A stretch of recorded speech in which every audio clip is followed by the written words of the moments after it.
Cybersect, hi. Welcome on in. How are you? How was the weekend? And everything else? Hi. Good day. Chris. Same. Good time zone. Everyone's coming at the same time. That is appreciated, as always.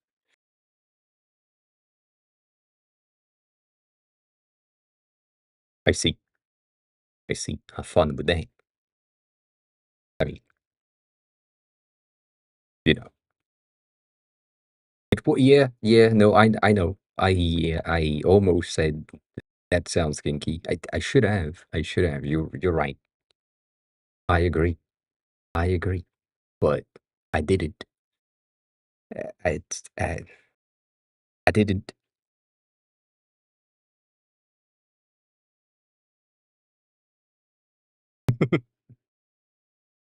We have some half good news. Eh. We have some shit happens, but not entirely, but kinda, but I don't know. I'm kinda sad about it type of news, you know? Details. Um, basically, I mean, that's a Steam thing.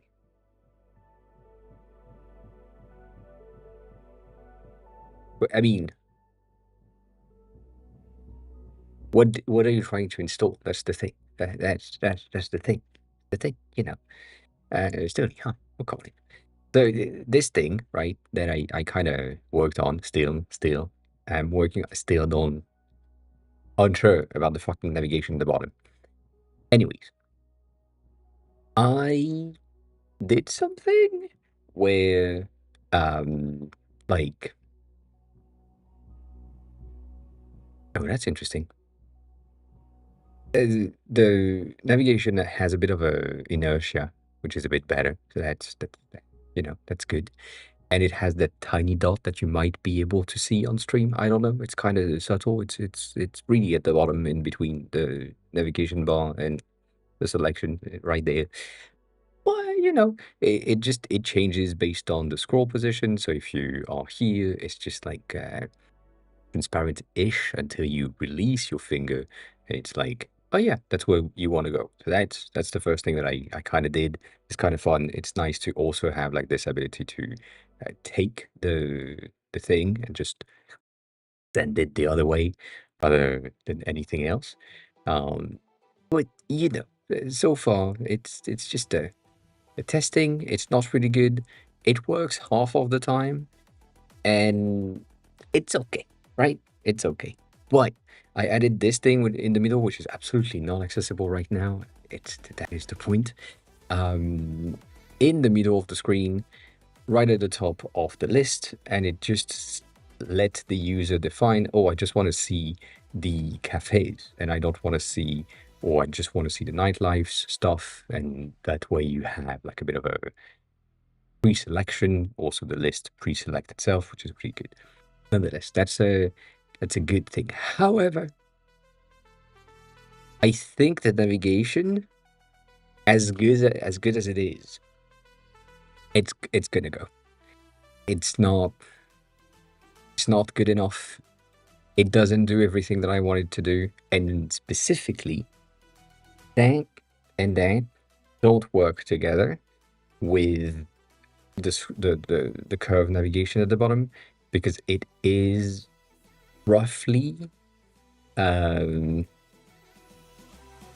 like, it's almost as if it was like a dial, like a dial phone from years ago, that you go in and you select, but it doesn't go back to the initial position. So that's the thing that just doesn't make any sense. And it's sad because it implies that the outcome or the results are going to end up being this, because we don't really have a choice.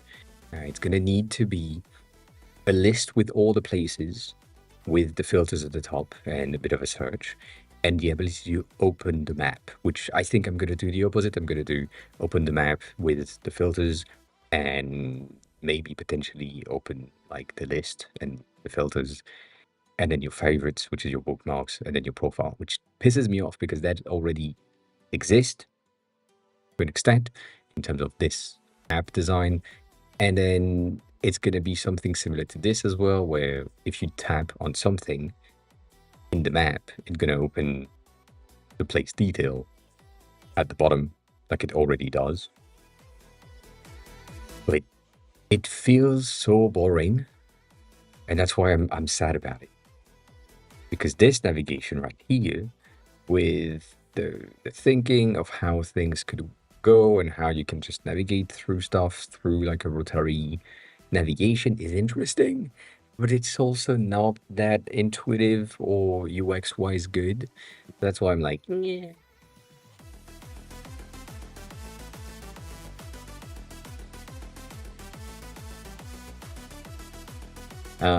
So we'll see. Anyways, that happens.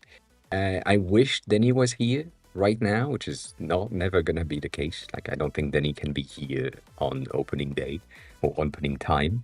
Never on time. But we had the conversation last week about him trying to have something. Also, Cyber said, good job on 30 Stream Street. That's pretty good.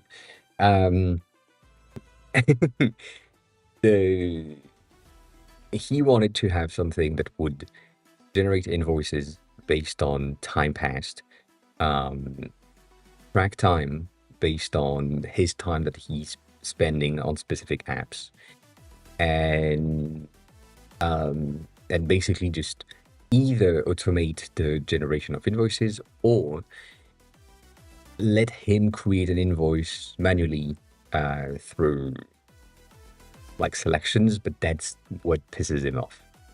And on Saturday, I took 37 minutes, I tracked it, of my time in Cursor saying, let's build this.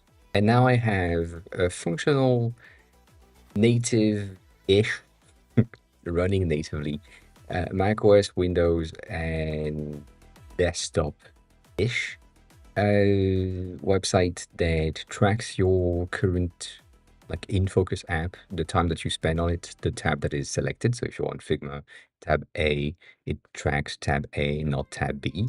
And if you change tabs, it track that, and then the ability to generate like an invoice based on things you can do.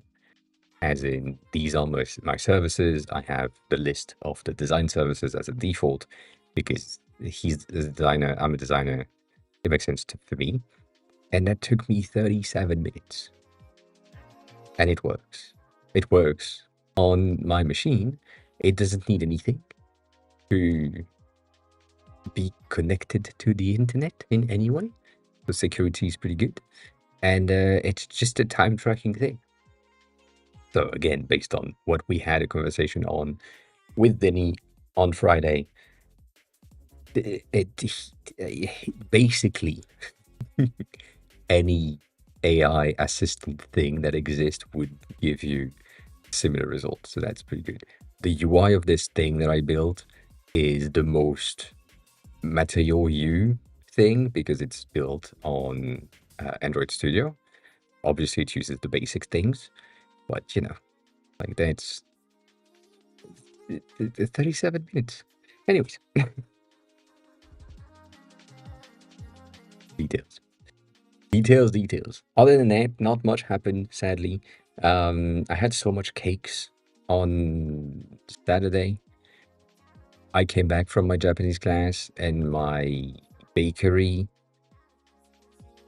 it was planned. My bakery had a pistachio event, and that's what I got. So you had like a massive pistachio macaron from Nigeria, which is one of the renowned bakery of France, specifically for macaron. Like, they are known for that. We had this thing, which, yes, it was that green. Yes, it was that green. and which was some sort of a, a shoe cram thing, like a shoe. It's a very airy, but on top of it with a lot of buttercream and pistachios. Like each of these bitches are pistachios, like just glued on top of that.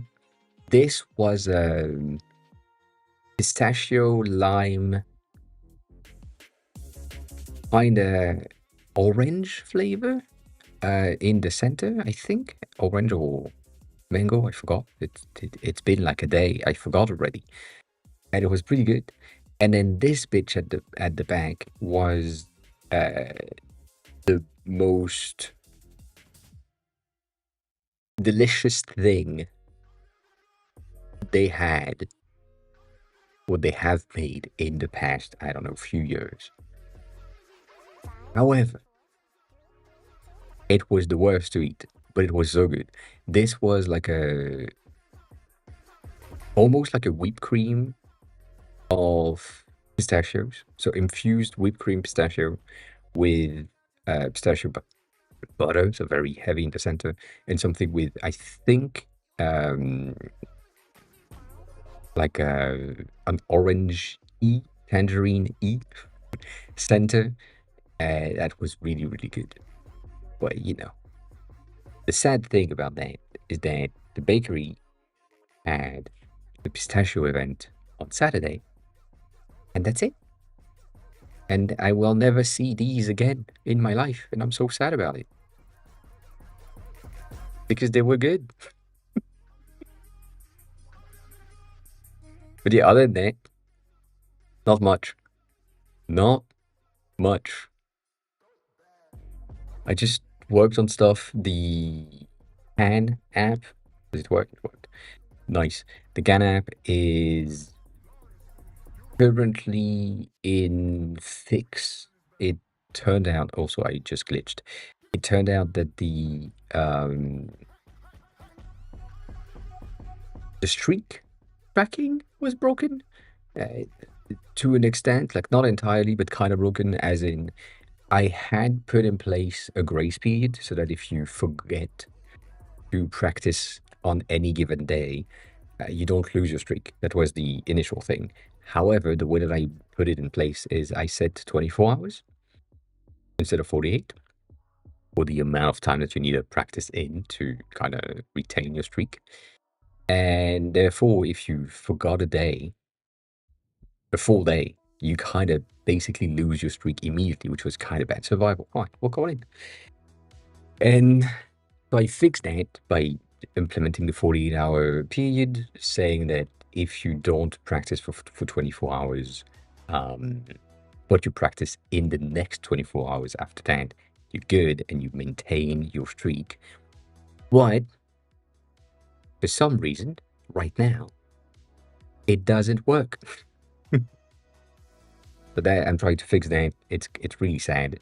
Also fixed a thing on the Android version. The Android version had a bit of an issue with the dictionary. Yes, the dictionary quizzes, where basically we were not receiving any update past the first chunk. So if you remember, if you've been here before, in the dictionary here, you have chunks for ease of progress, so that you can see that you have progressed on the first 25 words for that dictionary, and then you move on to the next chunk. And you can only do that chunk by chunk so that it's easy to practice, and it's also like easier to. Well, remember the thing that you have learned, right? That's the main idea of chunks. The main issue with the Android version was I had my full progress on the first one, and the second one didn't unlock itself. So I was kind of stuck in not having the ability to progress more than that. It's really bad. It's not what we want. So I'm really sad about it. But it's gonna be it's fixed now. The Android version is fixed. Most of the things are pretty good. We just lock him on.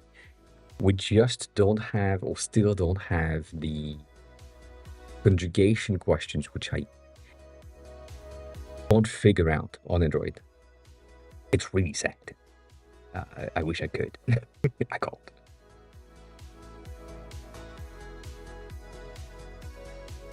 But I wish I could. Could be easy, but it's not. So the thing in my head is telling me maybe you should do something similar to what we have here. As in, like, that's the verb that you're trying to conjugate, and these are the options. Which one is the conjugation type, whatever. So you have like the version of these conjugations at the bottom in the options. You can pick up in between four of them. But you know, I'd say yeah. Talking about your app the other day and how she wish it was for or include Korean. As in learning Korean? Yeah, you know, I mean, she's not the first one to ask for that. Like a lot of people have been asking for Chinese as support, which is an option. Um, maybe. Korean and also other languages. Like most people have been asking, well, we need something that is like accessible in a way.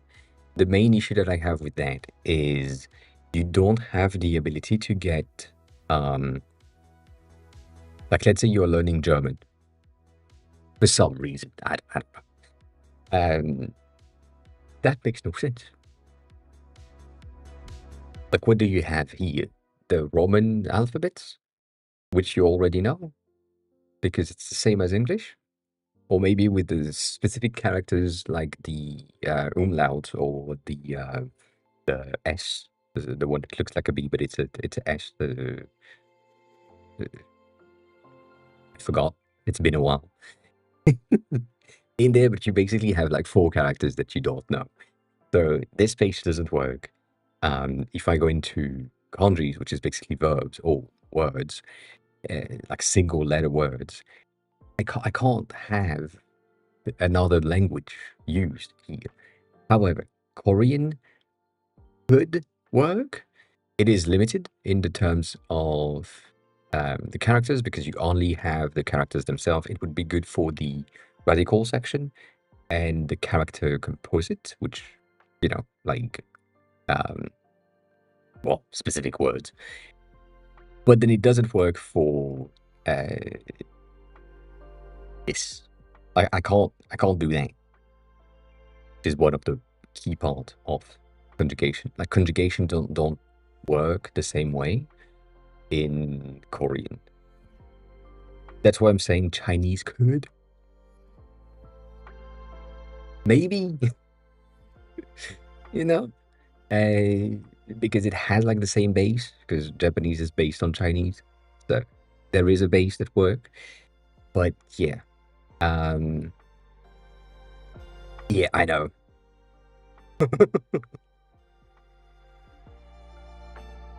But yeah, I'm not against it.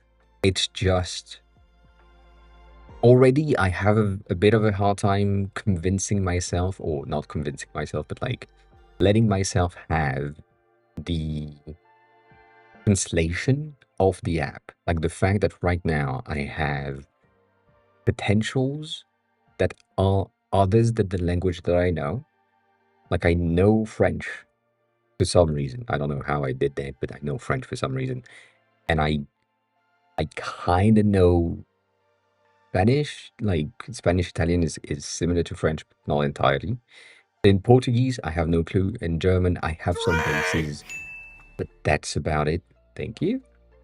Someone want to make me pee again. So I already have a bit of an hard time personal thing on having like words or translation that are not necessarily like true. And so if I had like a language that I don't understand or that I haven't learned at all, I would be potentially sharing false informations. Like I can't be wrong in um well you can see that this thing is going down. That's all that you can have. Like you can't see much, but you can see. And also at some point I'm gonna have to refill the thing. Um so right, if I'm here, a specific character in Japanese has a specific meaning, and that specific meaning is coming from the dictionary. I can have access to that. I can have access to that in Korean. That's not an option. That's not an issue per se. But anything else that is coming from the words composites, that is just um odd. Yeah. Yes. And I do want to have like multiple languages at some point if I can. But again, it needs to have reached a level of monthly revenue that allow me to hire someone else that has the knowledge that I don't have to make sure that I'm not like sharing something that is absolutely wrong. So yeah, like in Japanese, I that's fine. I figured it out. I need it. I need to learn the words themselves. So I have my dictionaries and I'm picking words for that specifically. But for anything else, it's gonna be kind of complicated, and I it just feels wrong. It feels wrong.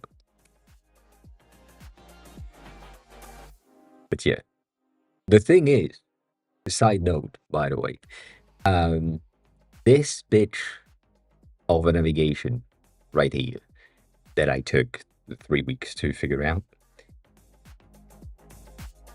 Basically, I did it in a day.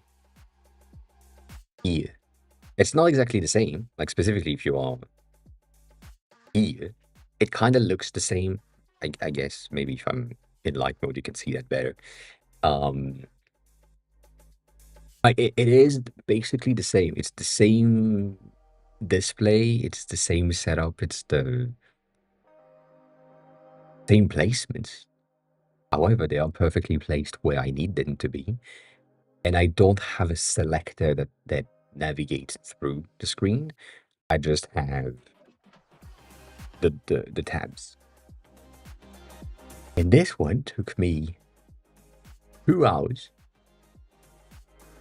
and this one took me 3 weeks. That's crazy. That is crazy. I think this one is better.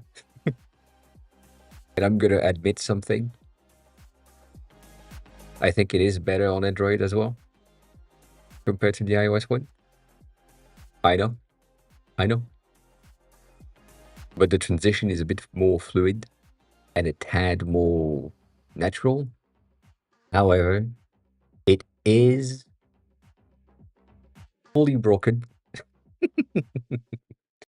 on Android as soon as you move from regular screen or regular phone sizes like this to it's that's not what I'm trying to do to uh, landscape, because you can do that on Android or tablets or desktop.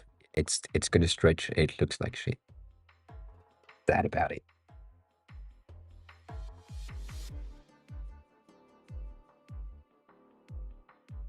But yeah, one of the things that I'm thinking about doing is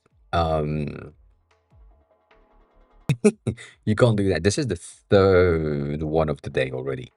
So I am hydrated. Don't worry about it. I'm thinking about starting the app here as a default, because right now we start in the far hiragana things, but I don't know if that's a good idea. Kana, hi, welcome back. That is a new cat. That is a new jumping cat. I appreciate it. Welcome. So I don't know. No, we'll see. At some point, maybe we can have something.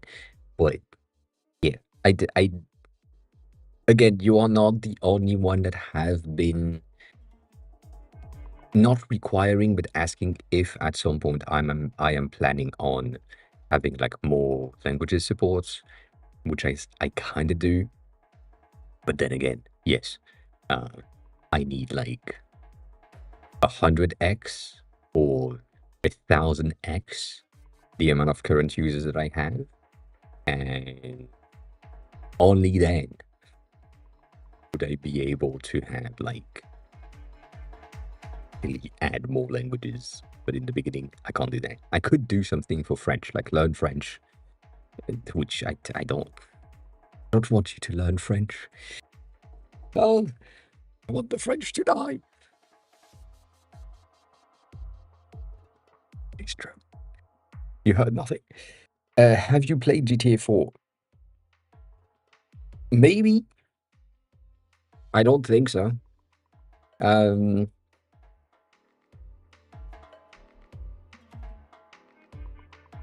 which one is it? Is it Vice City or is it San Andreas? I forgot. I don't know. Um, I don't know. It is Liberty City. I do not know that. Nope. I mean, I haven't played any game. The reason why I'm saying maybe is because I have had friends in the past that happens, that had the games, most of them, that played them and enjoyed them, and I was there where they played. Uh, but that's not a game that I'm watching on stream either. So, you know, different things. Yeah, no, I don't. I haven't. Have have played none of the games. But yeah. Um, I think it could work, like, I mean, the same thing is true, as in the reason why this app exists in the first place is this. I needed specific dictionaries and specific vocabulary learning for myself to be able to learn the thing that are making sense to me. So, for example, in one of my class, I'm learning some business-related terms because we are doing some business Japanese. That's where we are learning things. So these are the polite formulations of phrases and other things. As in this one, for example, uh, moshiwake arimasen, which is one of the heavy formulation of I am so sorry. I'm really, really, really, really deeply sorry. So moshiwake arimasen is one of the thing that we learn anyways, different things. And so I needed that to have like another place to learn these words. And there are things in the language of French that would make more sense if they are explained through a dyslexic person, mainly because the way that I see words or the way that I turn French is more, turn French as in phrasing, is more uh, adapted to something that is a bit more poetic, I would say, than other people have, because I had to learn words that are so different from one another to make sure that I don't confuse them with something else. So there are words that I have kind of removed from my vocabulary in French because it is easier for me to write something else which has the same meaning but is more appropriate or specific to a certain way of, um, you know, speaking.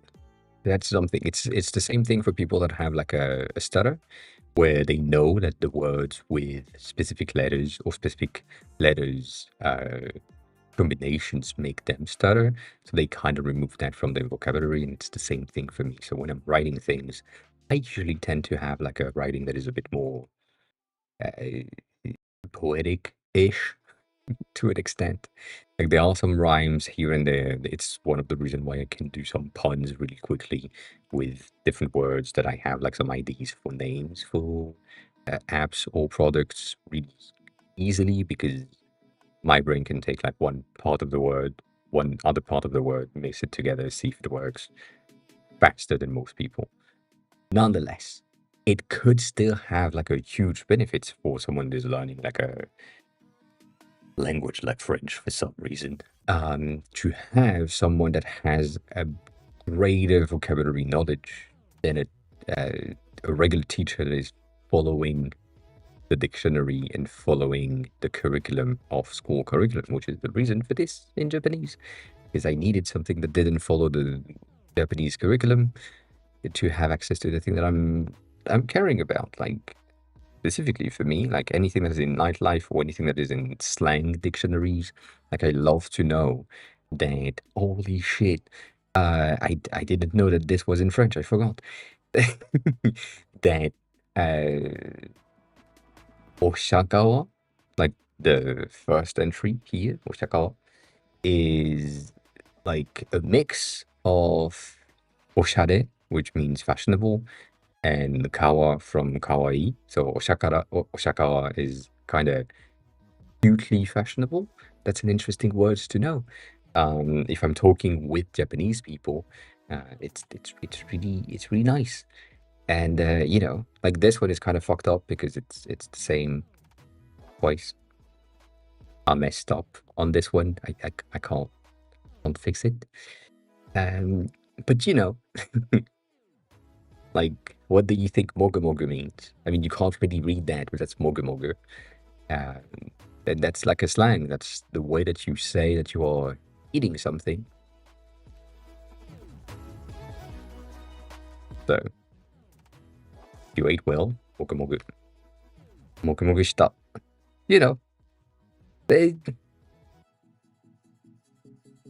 eh.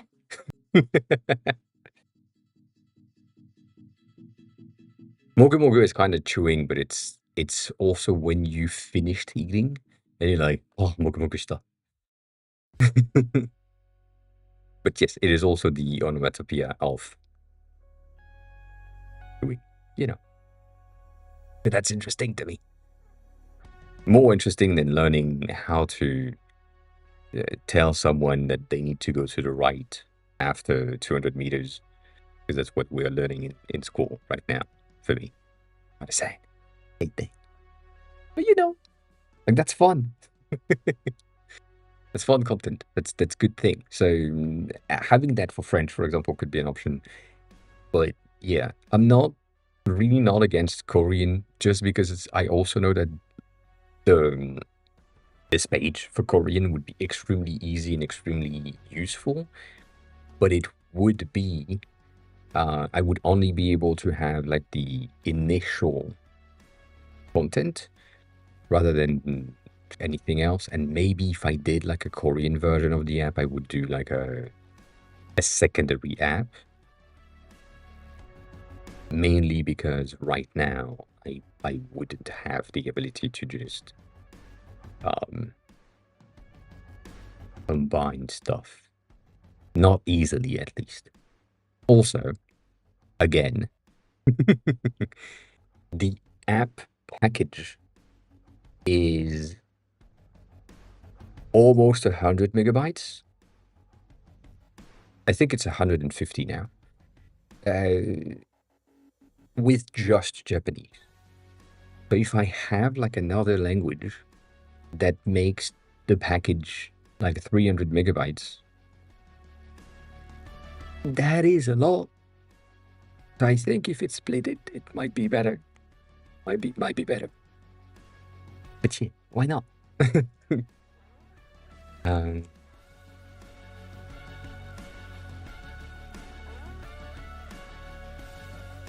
like these.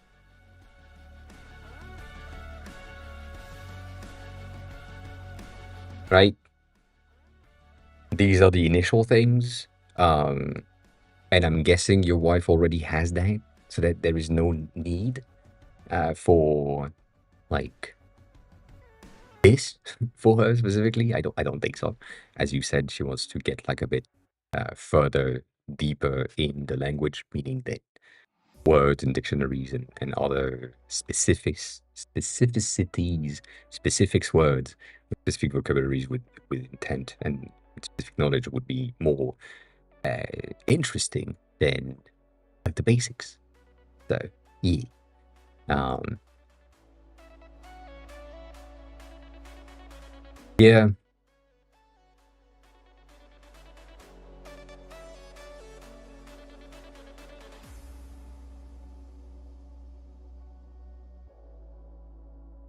but that again, that's Korean. That's the letters of Korean, the base letters. Obviously, most of the letters are, or most of the words are combined things, but you have like the base right here, meaning that this um, initial scale of things would take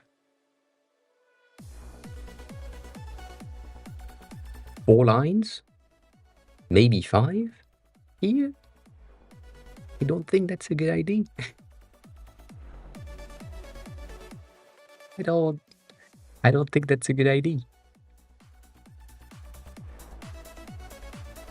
I have saved a video on my phone somewhere that is explaining how to speak Korean and read Korean, and it's a 7-minute video. And basically, the guy that explains it says, if you watch this video 3 times, you basically will have the ability to like just like speak and read Korean. Um, you wouldn't know what you're saying, but you would be able to read and speak. And I watched it like one full time, and then I just saved it. And it seems really, really simple and really easy. It's just like the pronunciation is a bit weird because I don't have that habit of speaking this way, but yeah, it's interesting. Yeah, it is complicated things for me as well. I I think one of the latest video, not latest, but like a video that Theo T3 Chat did uh last month, I think last month, kind of explained where mobile devs are related to like database and content structure and things. And he basically explained it pretty well as we are afraid of it. That we don't want to touch it at all, ever. Like already, already the setup that I had to do for this to work, to have like all of the places and all of the content uh, in the database of CloudKit, which is native things for Apple, was such a pain. Such a pain. That I don't know if I want to do that again for something else. I don't think I can. I don't, you know, I don't think I can. Um, but yeah, that's, I would say that's an interesting point. Yeah.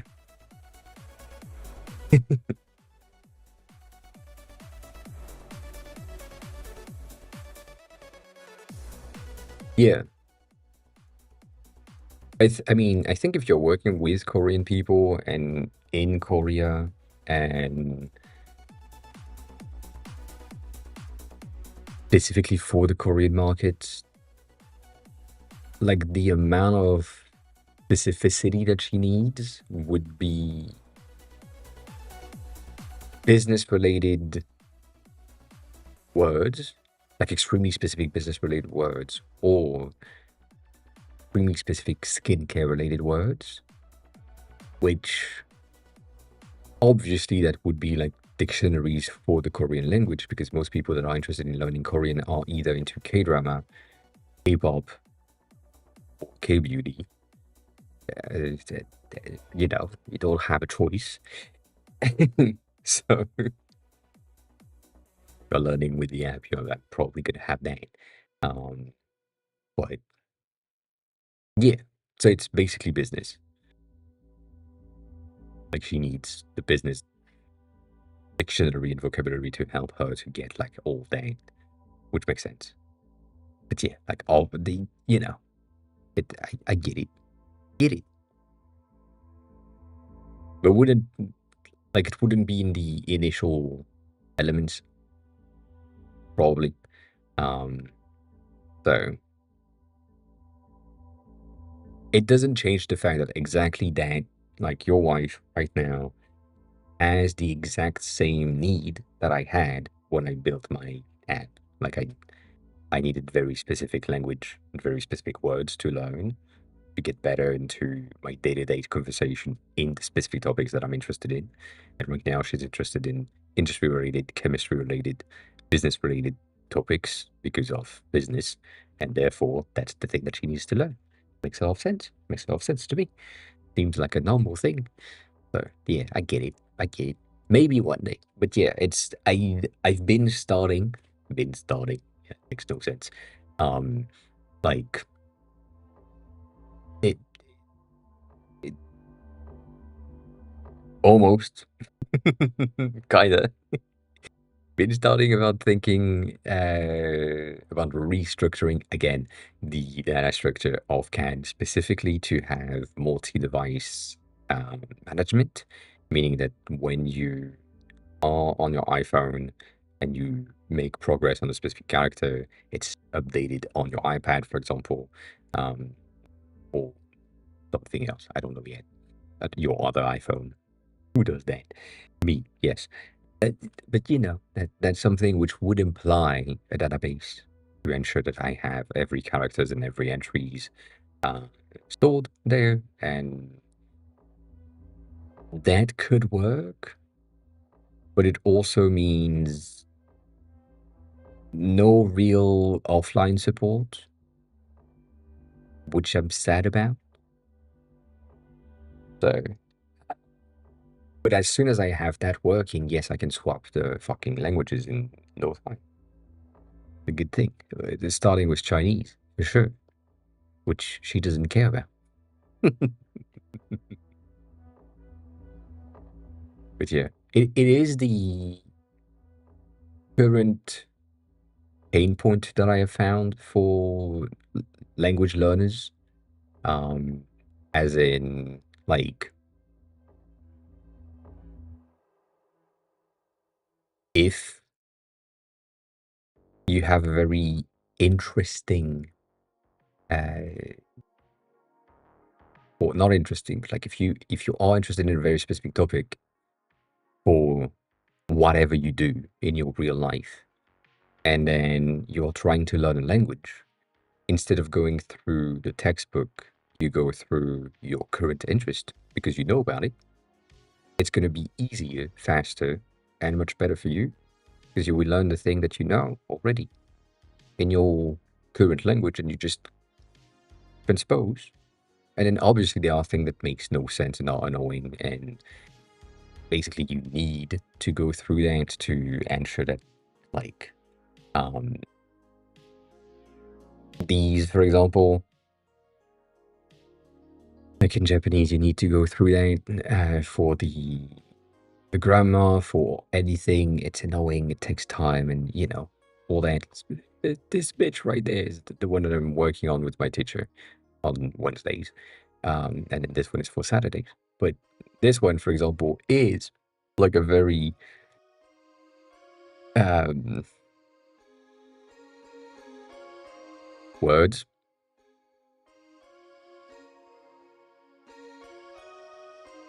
Grammar, yes. Grammar way of having things. So you have like a bit of an expression, and then you just go through these are the grammar points and what they are and what they do, and then you have some exercise and some explain or not explain, but like vocal things that make sense. Most of these are again business Japanese, but business Japanese from 19 something. So they are using things that don't exist anymore, and they are using words that don't exist anymore that have been replaced since then, which is annoying. But most of that is thing that you kind of need to know, but you only need to technically know these. Like that, these are the grammar points that you need.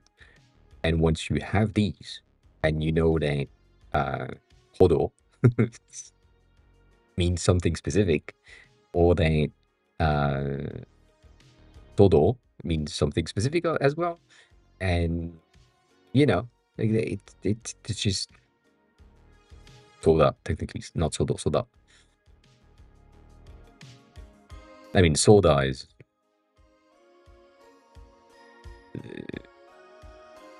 isn't it?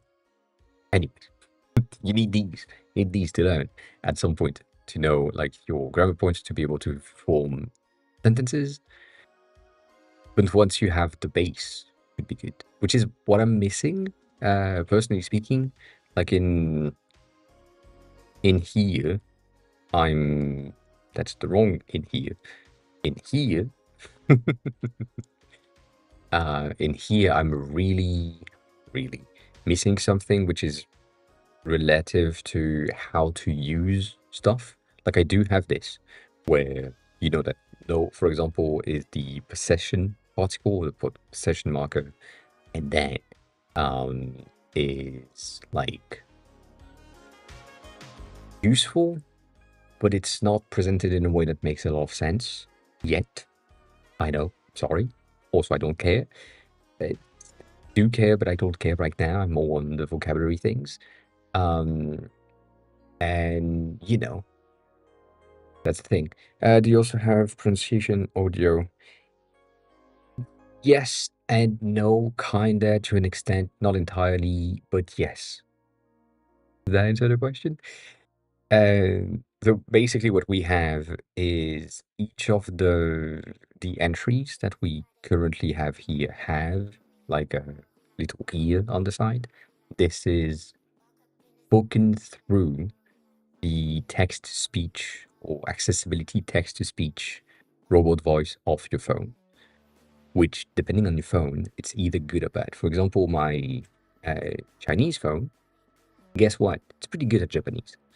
But my iPhone is kind of worse. So based on the device that you have, if you are on Android, it's going to be a tad better based on the manufacturer. I think the Sony one is going to be pretty good for some reason. Um, but you know, that's the thing. So I only have pronunciation that is system based, basically accessibility based. So I can't, I wouldn't be able to, like, again, with the app being offline first, this dictionary alone is 1,000 words. Each entry has at least one example, but some of them have 3 examples. And I would need to have first party audio for each entries and then store that in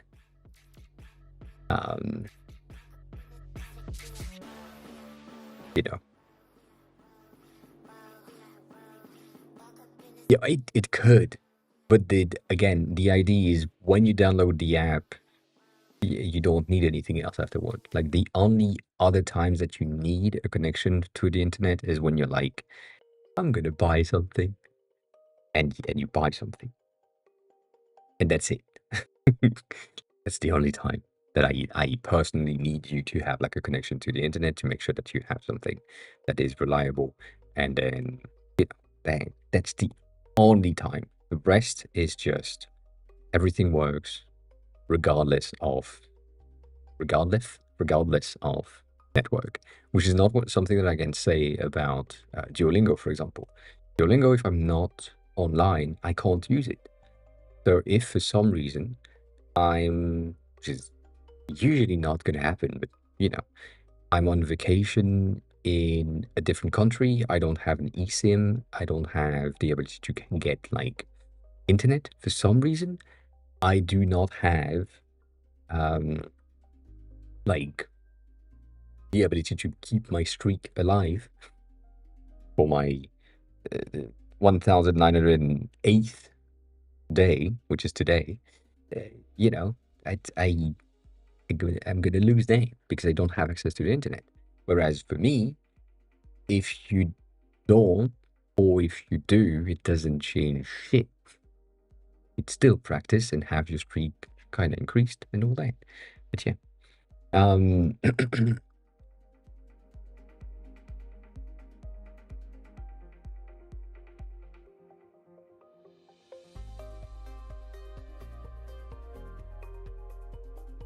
you know what? It makes sense. It makes sense. I'm gonna say something that is specific and different. The French language has so many hidden letters and combination of letters that you don't expect to do.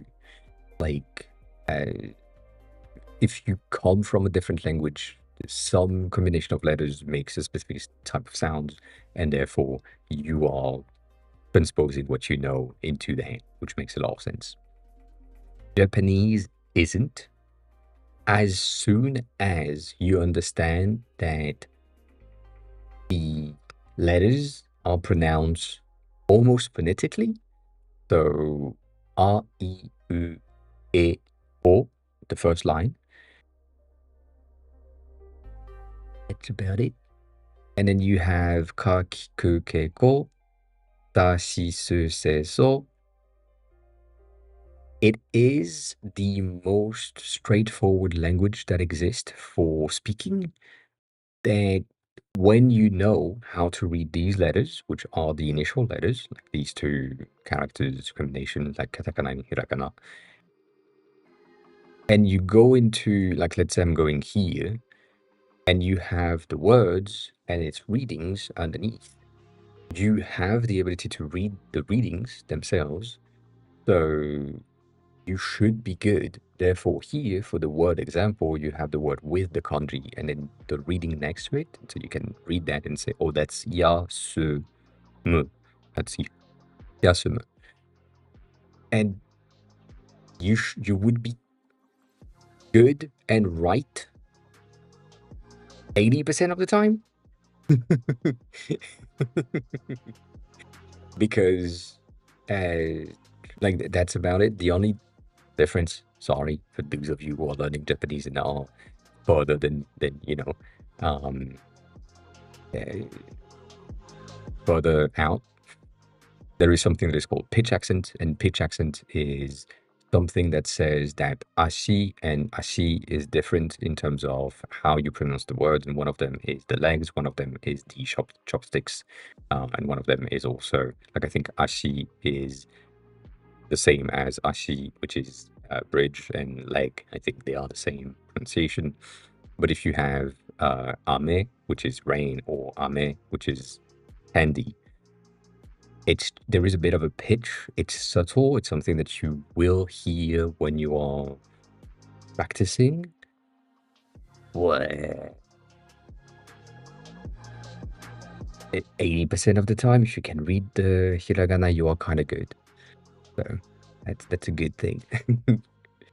um,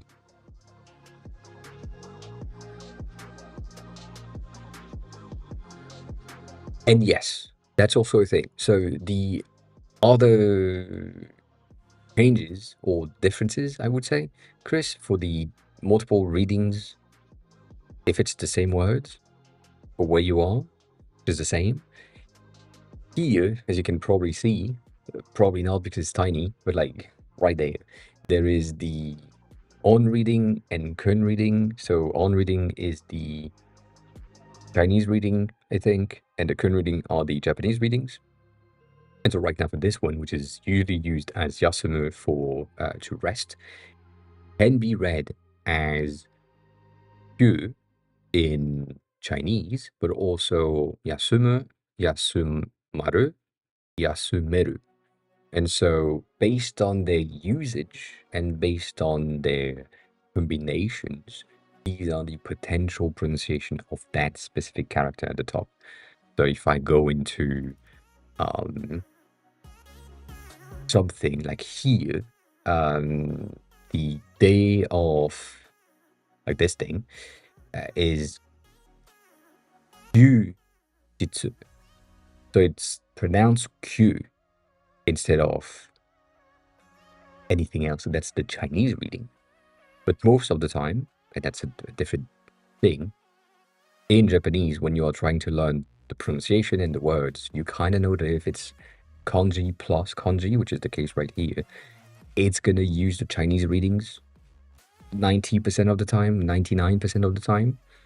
And if it's like the kanji, the character single alone, it's going to be the one of the Japanese readings.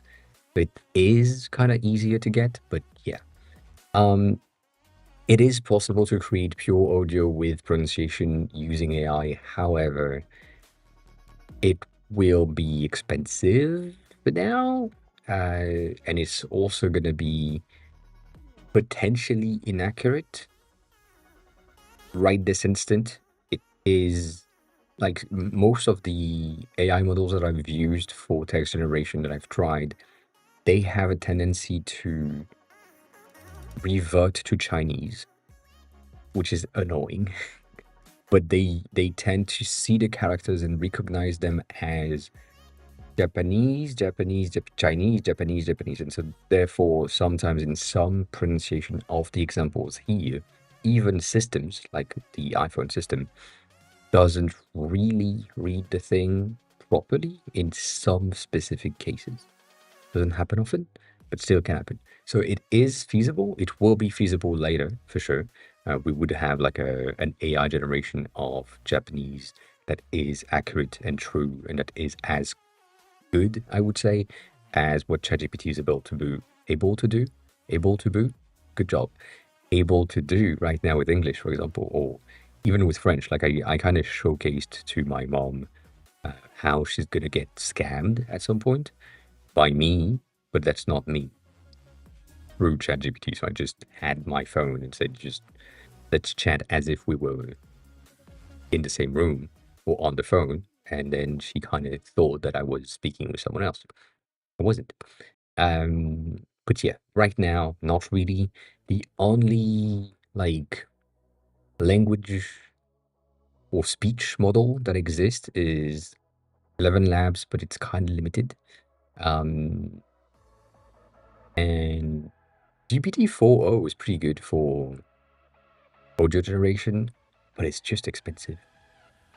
Like again, based on the fact that I have so many strings to do and so many potentials, like it would cost me more to have like the API linked in the app and just say if the user is offline, then the API is disabled. But if the user is online and has access to the internet and probably is a subscriber, then they can have access to listening with like a more natural language processing rather than the system. But that would cost probably more than the price of the subscription of the user. And it would also increase the size of the package at the end of the day. Like it would take memory and it would take storage, because I wouldn't have, or I wouldn't let the user click the ear icon multiple times and generate multiple readings every time. I would like generate one and then store that on device. But that would, I mean, again, it would probably just make the app heavy and heavy and heavy really quickly. So it is feasible. It's just, yeah.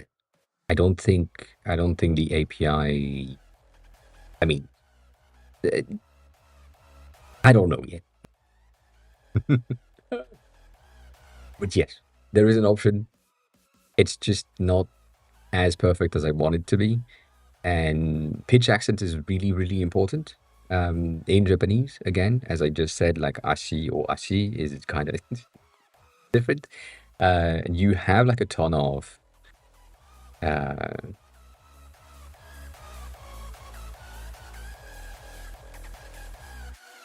presentation, I'd say. Uh, But these are the different pitch accents for words. Um, so you have mounting, staying up, descending, staying down, mounting, descending, mounting, staying up with multiple characters, so all of that. And it's just,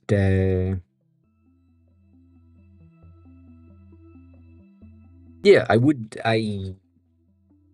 store that on device, not not in a bucket, just because it's just not the type of stuff that I want. I mean, again, I want the thing to be as offline as possible. So it would be like a request to generate the string and then bring back the string, store the string, go back offline, basically. That's the idea. Like that's the essence of the thing. But based on that, based on the length of the sentence, based on the length of the words, you may have like things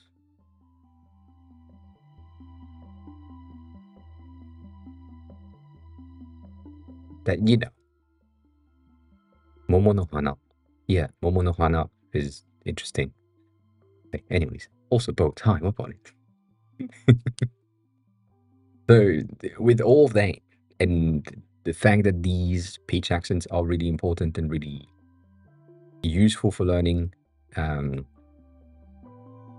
it needs to happen. And I agree that having the audio is going to be pretty useful. It's just not. Um, I'm not there yet, financially speaking. Again, it's the same thing as Korean or adding other languages to the app. It's just like financially speaking, I can't do that just yet. I will, but not now, for sure. But to help me do that faster, just go there. Yeah. I think the other thing that I need to do right now, I have like a bit of a. It was, I mean, St. Patrick's Day is on the 15th. Uh, like yeah, I think usually on the 15th. I have a question for you, as you, the viewers, general people. I need someone that is Reddit experienced. I don't know how this fucking site works.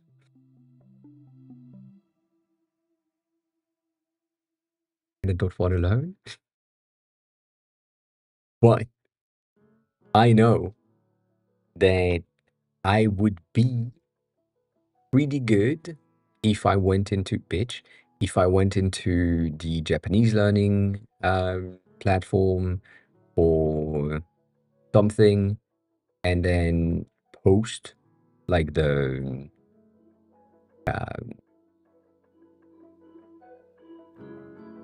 you know, something in there into learn Japanese and ask the people like, I built this app, it could be interesting. I just don't know how to use this fucking site. And I'm not there. Like I don't use it. It's not a native behavior for me to go there and post and then practice. So, you know,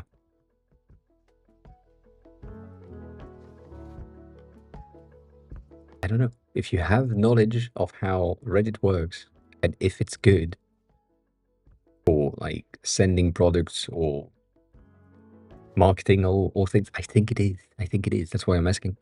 But yeah. Also, Bones, you're saying that you're moving there soon, as in you're moving to Japan soon. That's interesting. Congrats. Congrats on that. Pretty good. That is really good. If do you know where you're gonna stay? I'll I have many questions. How long are you gonna stay? Do you know where you're gonna stay? What are you gonna do? Do you have money? If yes, I have some recommendation for you.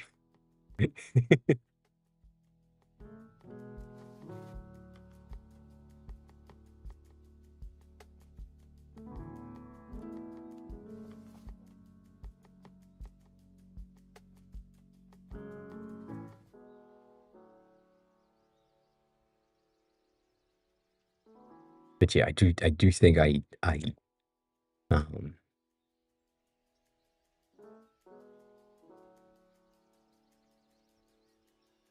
yeah,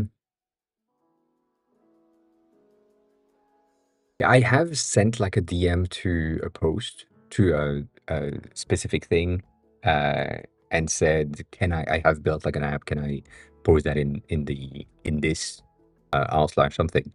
And they didn't come back to me, so I don't know. I don't know. Um,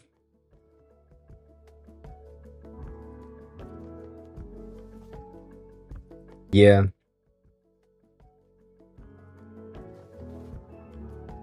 that's what I'm thinking about. Like I don't mind people giving me like some trolling um uh feedback on the thing, but still. Um,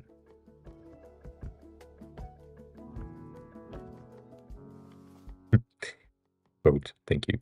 I'm gonna give you something. Um,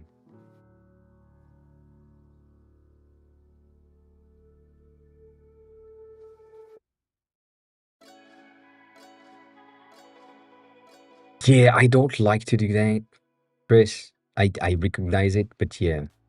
Um,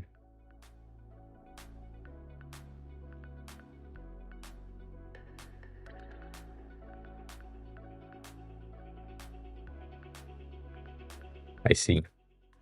So basically, I need to farm karma. I think that's the word that was used in the past. That's what I remember, to be able to then have the reputation and then um, post, probably. I see. I see. The Bones, the thing that I'm talking about is this. Hamlet Japan is where I stay when I go to Japan. So in there, which, it's really good for me, they have also right here, I'm not on the fucking homepage, I think. Um, I was a second ago. God damn it. Did they change the homepage again? God damn it.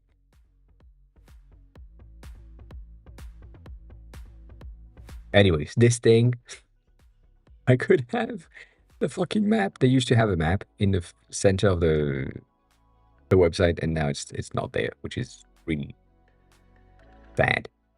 Um, Also, this is bad. Anyways, they have like pretty good overall rooms. They have really good services. The reason why I love them, and you may see if I go into my Harajuku room, which is supposed to be around here, but obviously I can't find it. Um,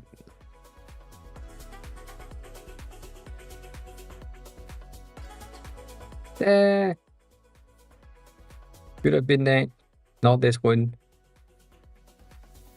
And if you've been on the screen before, you will recognize the background I used to have for you. I used to have a map. God damn it, was way, way better. And now this is shit.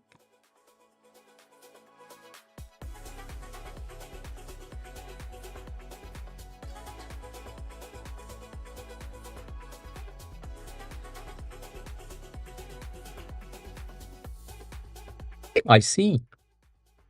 I see. Well, I didn't know that. I did not know that. Anyways, even if I go here, I think that's gonna be fine. Um, the good thing about this company, and the thing that I do like about it, is even though it is expensive as fuck, um, they do have things that makes a lot of sense for foreigners. So, like, basically I am wearing green. Can't see it, but I am. It's on my ass. Uh, it gives something as you don't need to do the paperwork of finding a flat. You don't need to have the key money, which is the thing in Japan, where you pay like one more month of rent for free. It's just a gift to the owner. That's pretty good.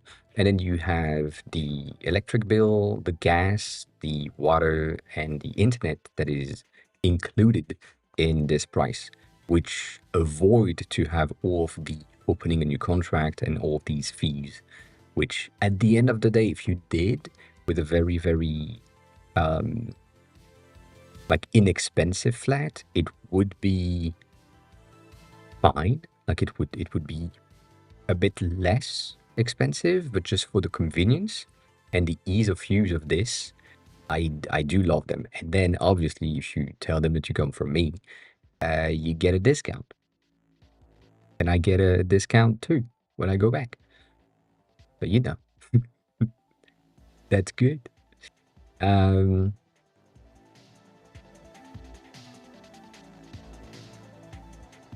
but yeah, it's I mean, to me, it's really good. But they just changed their website, and I hate it so much. It feels like they are going to transition finally to their initial transitioning, so it makes no sense. Um, Hamlet is like, or became Habit, and now it's this, and this thing is a bit more expensive when they are showcasing things. It's also like way more annoying to figure out what you're trying to do. Um, but nonetheless, yeah, this thing looks more expensive, but yeah. Um, but it's pretty good. The fact that you have like all of these, you have pretty good internet, you have a good washing machine, which is really clean. You end up in a building that is usually full of foreigners. So with that in mind, you just know that, like it's gonna be kind of okay to chat with the rest of the people in the building, not in Japanese if you don't have the Japanese language yet. Um, and you have like chair, table, desk, uh, thing that you need to have like to eat, and all of that is included in the price, and that's the reason why it is so expensive. But you live in things that are most of the time, if not all the time, um, like renovated. So, for example, this one I stayed in this one specifically, and like it was really good. It was further out of Tokyo Center, but really good overall. And yeah, it just pisses me off that either they removed the map or the map is considered an ad right now. But it used to be right here. I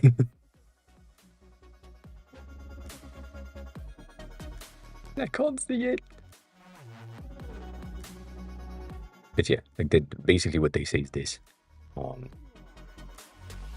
Like even obviously Japan, and specifically if you are not staying in Tokyo, I mean, this company doesn't exist outside of Tokyo for now, so you're good with that.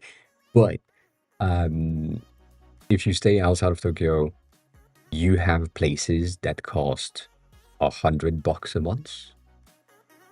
Yes, I'm not making a mistake. Yes.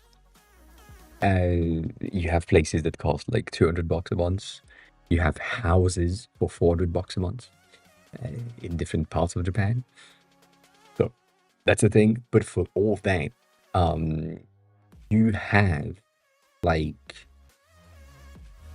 give all of these, and you need to buy or rent a washing machine. You need to buy or rent a desk, a chair, a bed, So yeah, so I love these because it's usually pretty much better. Just wish they still had the fucking map. I'm so sad. I am so sad. Um, because this is who who did that? Is it like a system wide thing? It is. God damn it! I see. Does it? They have something in Osaka which is interesting. That's new to me. Yeah, no, yeah, they don't have anything. Uh,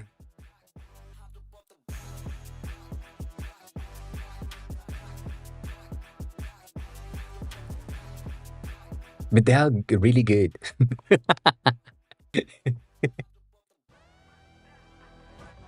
uh, let's do 200K for this. That's gonna be easier to get. Bit of a greater range, and then you want a 1 bedroom. I'm trying to limit everything, but uh, I guess it's gonna be 280 or listed as 280. So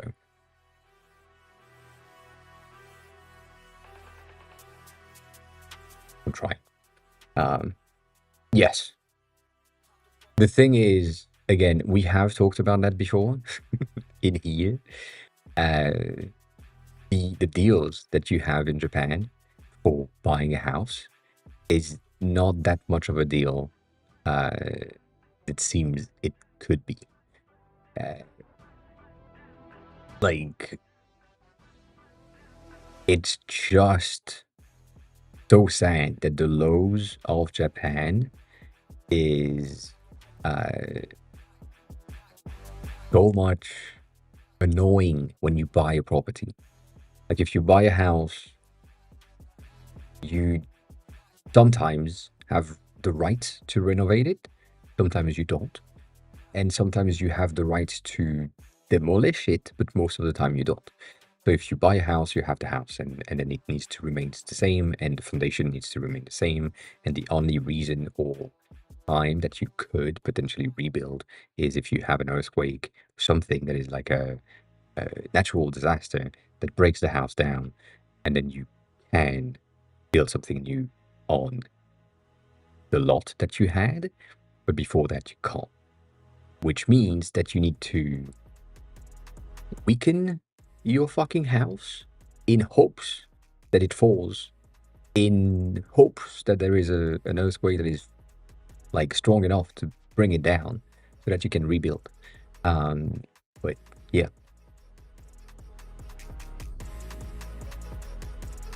yes,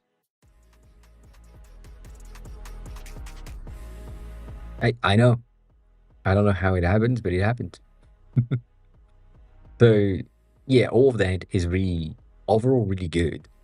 Um, in terms of getting access to things and experiencing like Japan in a way that makes more sense. Like you have this really cute tiny kitchen where you can do your things. You have your fridge, your microwave. You have a grill. The grill's so good. And then in the bitch, can I get in? Let me in. In here, you have your washing machine, and you have this magnificent bathroom uh, of a Japanese bathroom.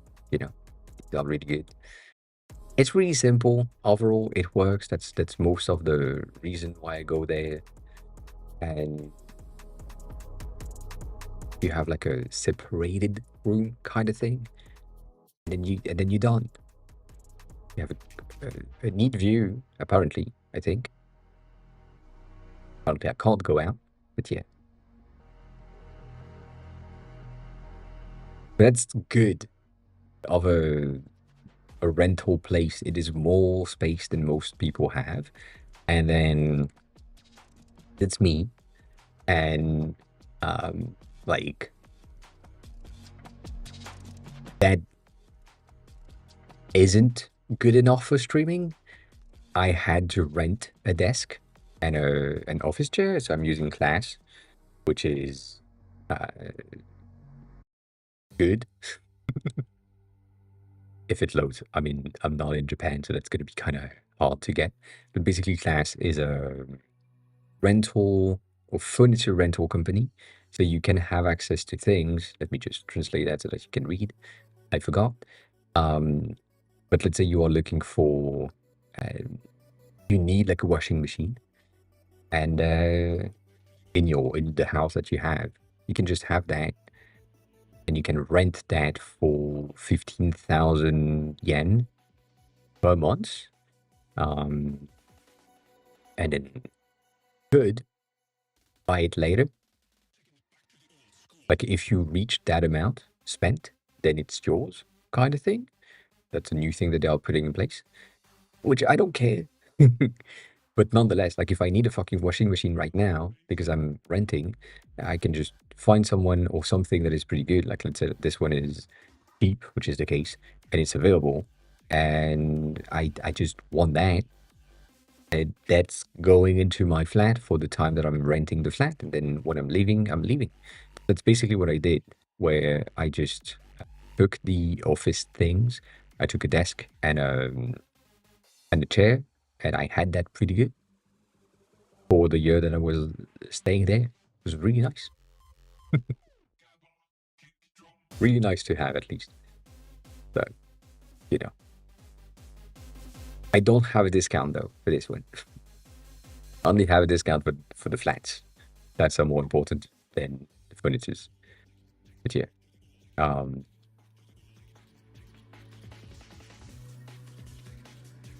um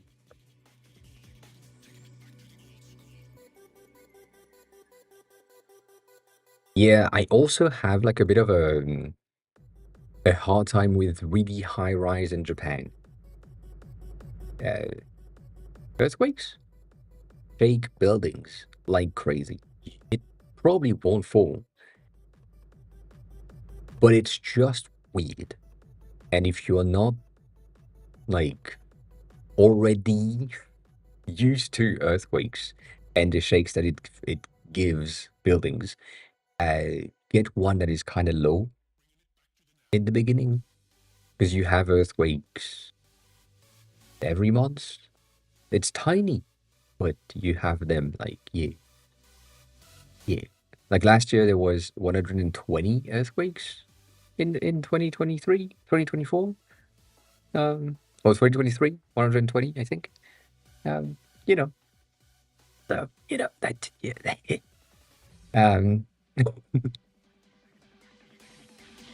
yeah.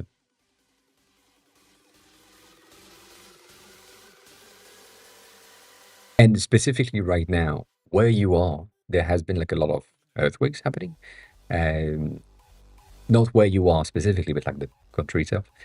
And also the Japanese trope, like the underwater lake crust thingy. They are gonna kind of uh, break soon. So we are expecting the disastrous earthquake of the century again, because there is one every 100 years, roughly. It's been 70 years since the last one. The new one is going to happen soon. So yeah. Yes, exactly. Exactly. In the next, I mean, basically in the next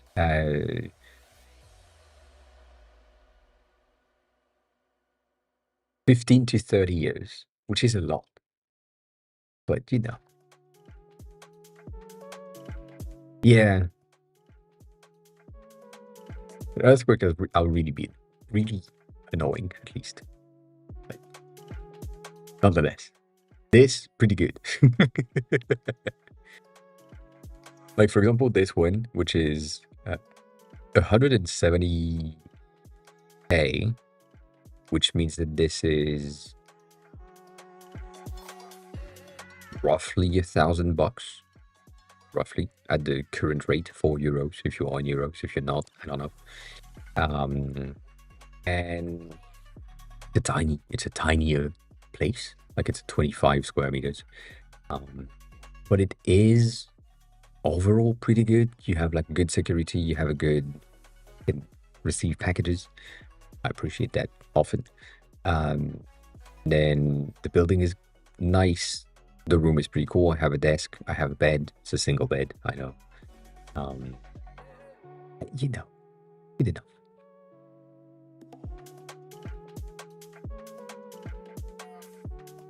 Because it's really all you need, and specifically for that price. Like the thing that I do like about this is if I say, like, let's say I was going in from April 1st to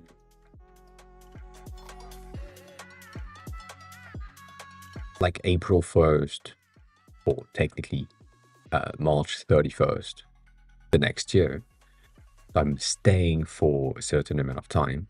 This is absolutely not available right now, but what would happen is that the price here would be decreased. So it might become 140 instead of 170. So that's pretty cool. But right now with the change of website, it's kind of weird. That is kind of weird.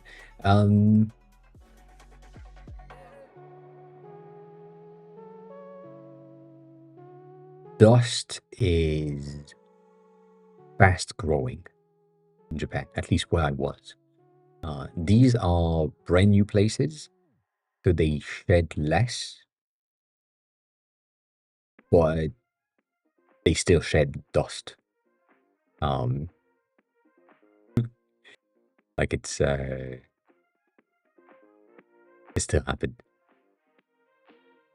obviously. But yeah, that's the program that I'm on. So if you come in and like you stay for 6 months or less, you're getting a 20K discount. And if you stay for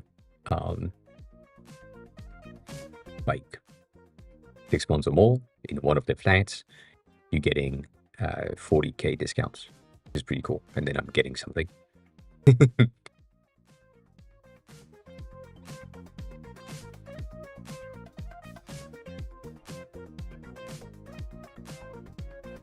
But you know, good stuff. You just need like I think my name, full name, and they are pushing it often. They really want some people, but you know, they have also stuff that I really didn't participated in, which is kind of sad for me. But they have like house event or building event where the whole of the resident of that building in the beginning of the month, they receive an email saying that in that month we have these events coming in and you are welcome to join, and that way you can learn and meet the rest of the people in the building so that you can interact and potentially make friends and have like relationships outside of just like you stay there for staying there.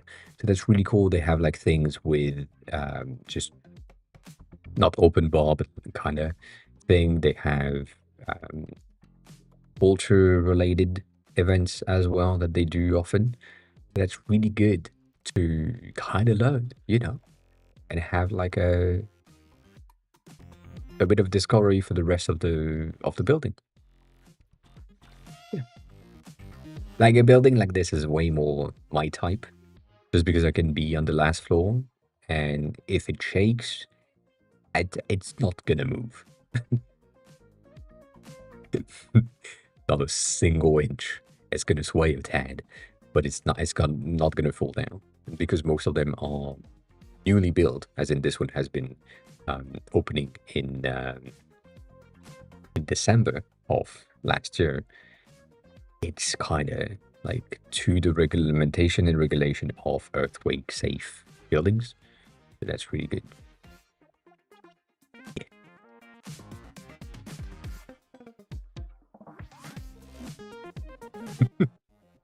It is a bit more expensive. I would give you that because it is true. It is more expensive. But if I go back on the Japanese version, am I gonna see the things in proper? I'm so sad. I'm so sad.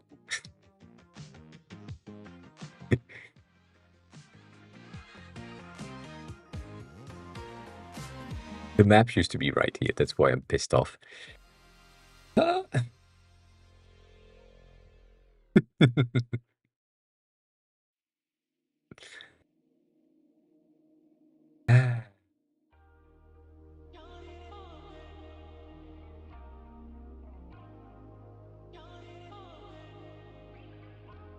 Anyways, parking is complicated, specifically if you are in Tokyo. So yeah, I could, I should, um,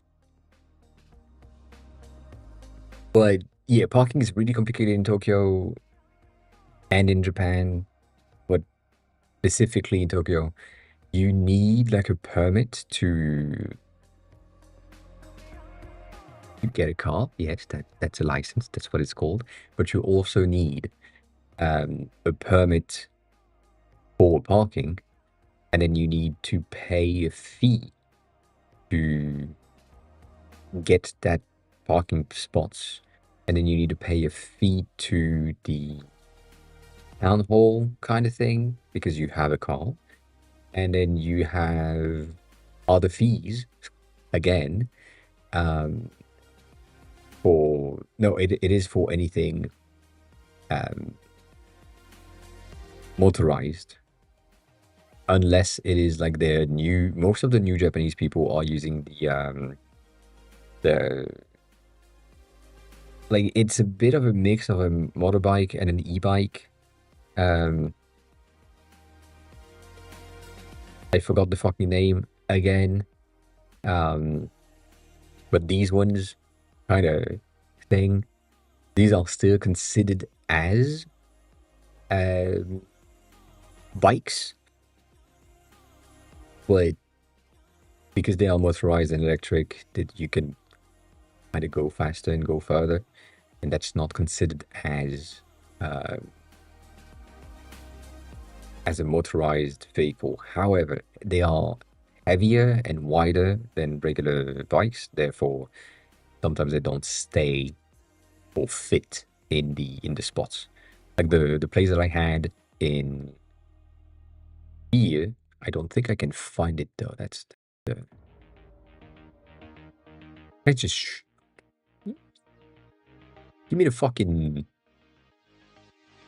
ah, sorry. Let's do a 220 to 4. Yeah, damn. 3. Oh, 380.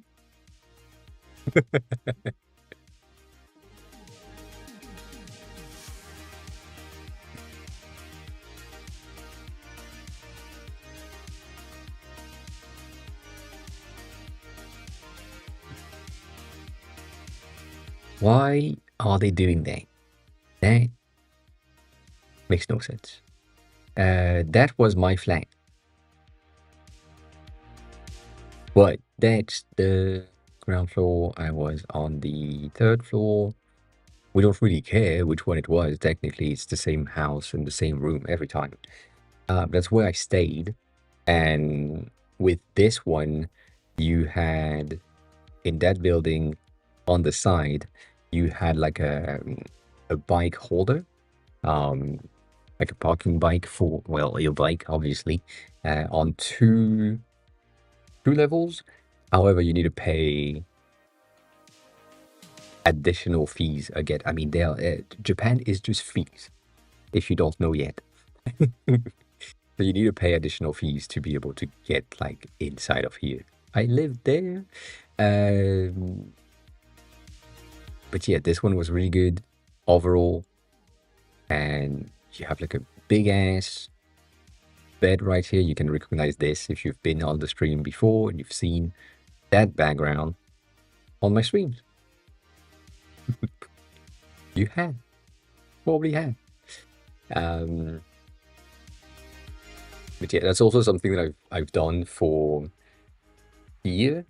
Like I've been looking at these places and looking for the one that have the best stream-worthy background.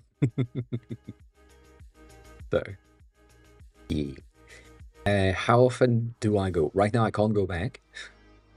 I don't have the rights. No, I can go back as a tourist, but I can't go back for the length that I want to go.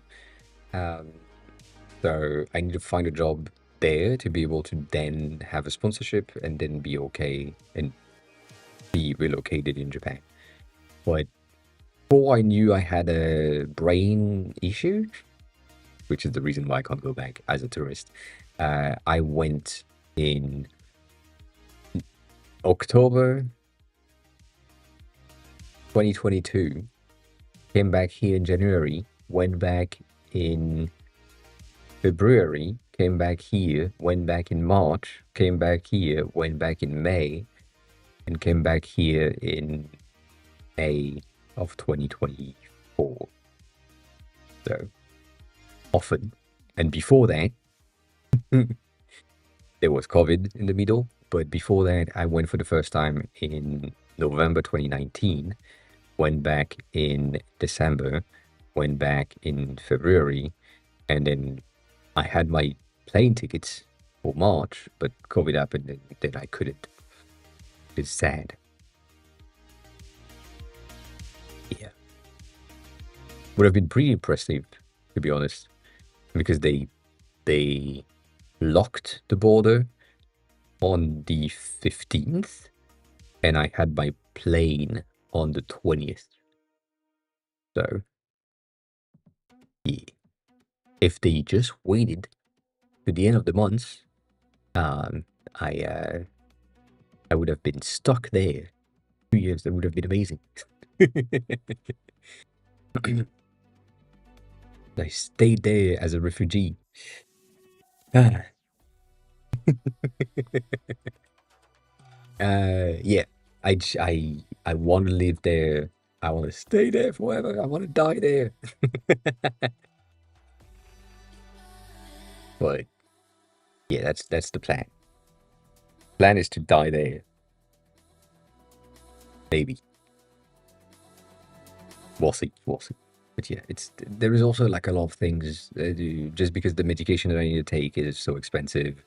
I need like the health insurance of the country to be able to support me as well, and that kind of implies um, a long-term visa, which they have like the digital nomad visa, which is you could go there for 6 months at a time, but because it's 6 months, it's not 6 months in one day, so I'm not eligible for the health insurance and the residence card, which is annoying. And yeah, I still have my phone number. I'm still paying for my phone number. I have my locker, which has all of my stuff in there that it's just waiting for me. Just clothes, to be honest. Clothes and shoes. But yeah.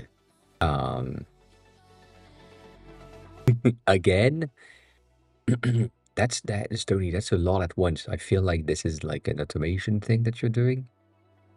That.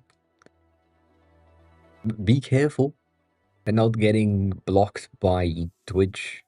I appreciate it, but you know. Yeah, I know it's not manual, but yeah, still careful to not be like a bot.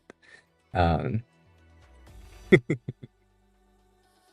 considered as a bot, but yeah. So my plan is to move back there. I have like I'm applying to jobs on a weekly basis to go there, but it's just not conclusive, which is annoying. Like there is one company that I applied yesterday, that I applied to yesterday, that is really good in terms of what it seems to be and their potential for me to be there. However, I don't know if they do visa sponsorship, which means that they probably don't. Because usually when they do, they kind of advertise it. It's kind of sad. I had like a very, very good um, potential thing coming in when I left Japan in the first place, where I had a company that was, we have been like in discussion for 4 months. Um, and in the beginning, I was still in Japan, and then I came back to France, and then we were still chatting, but the whole system was kind of annoying for them to have like to sponsor me, but wasn't really a thing that they were not willing to do. And then um was like really good, but then at the end of the day, I didn't have the amount of like I didn't have the amount of Japanese knowledge that I have now, so it was really complicated for them to hire me. So they hired someone that spoke Japanese, like a native Japanese. But yeah, it's kind of sad. Um,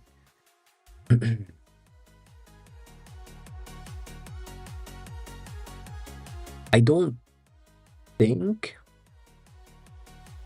you need like a per streamer. I think it's mostly like an all streamer thing, specifically for these terms, Tony. Like that's to me seems like a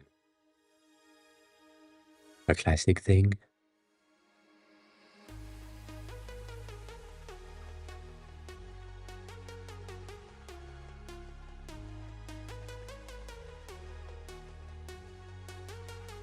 Yeah.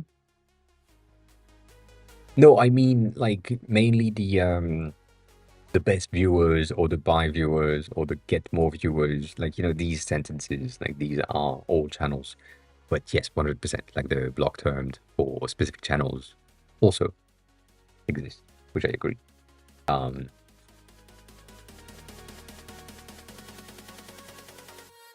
I mean, cursing is just, I,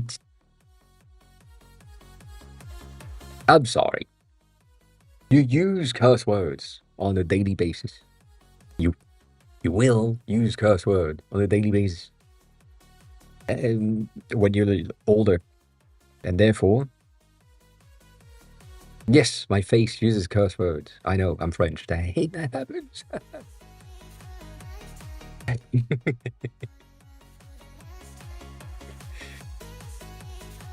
get it. I get it. It makes sense. Makes sense. Let me go pee though, because Larkham has been making me drink for a bit. 1 second.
Yeah, no, I get that.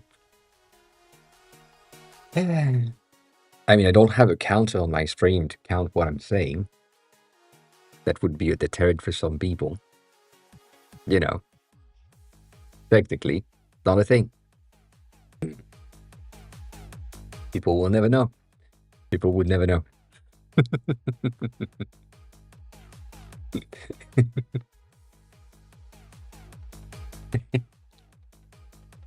Yeah. The other thing that I was obviously thinking about, because you know that I'm thinking about stuff. Um,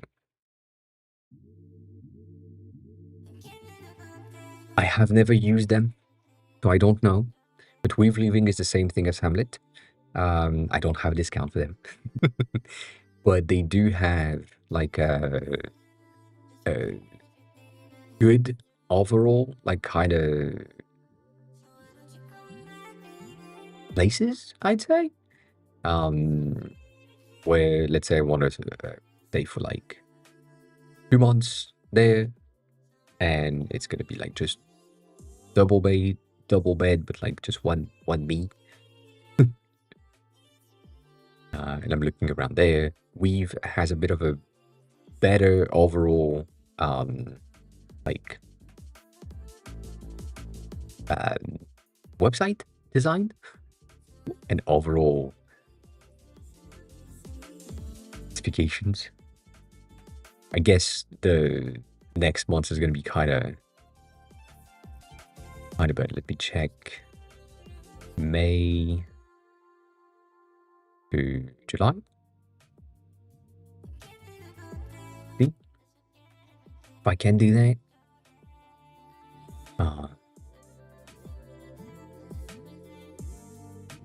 But it is more expensive. God damn. I had never tried them. But yeah, they have this, which is the same thing as Hamlet. So basically, if you stay for 1 month, it's going to be the most expensive. If you stay for 3, if you stay for 6, if you stay for 12 months. So basically, you have 50% off if you stay for 12 months, which is really good to think about. But it depends, obviously, on what you want to do, how the fucking place look, if it matches. Like this one has fucking TV. I don't know. I wouldn't get that for TVs, you know. But anyway, but it's really cool. Like this is really good for me for streaming. Like that would be amazing. Nonetheless, again, Steve is thinking, streaming, thinking about the background of my streams is always something in the back of my head when I'm looking for a place, and so that's an interesting thing to have as well. But yeah, goddamn, they have all of that. That's why they are more expensive. But yeah, words are extremely hard. This one is, god damn. Like even 400k is crazy. 400k is 3.2k a month. Like you wouldn't, as a Japanese person, you wouldn't get that salary. That's not a normal thing. So this is mostly for foreigners, which is why the prices are so high. That's why I don't like it. But it also exists, and I like the website better, design-wise. But also,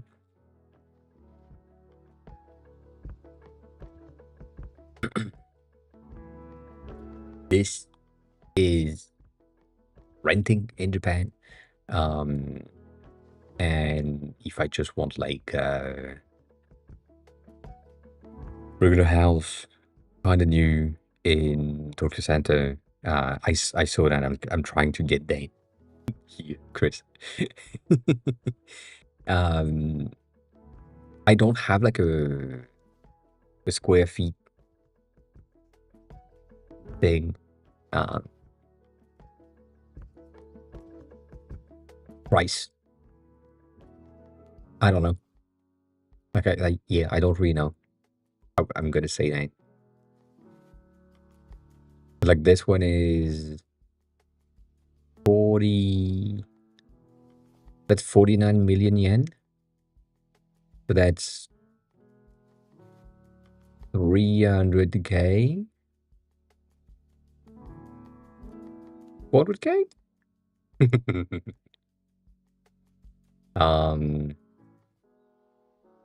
and that's 400K. Let's say 400K because it's going to be easier for you to decompose.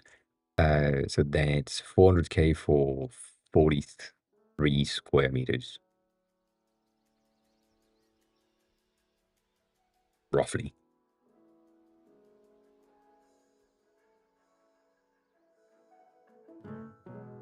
But also that's like a new construction that is really new and you're paying for other things um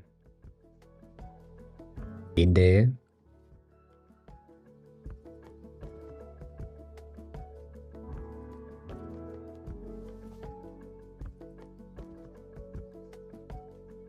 That's a weird layout though. That's the entrance. You get that, which is almost the bathroom, almost the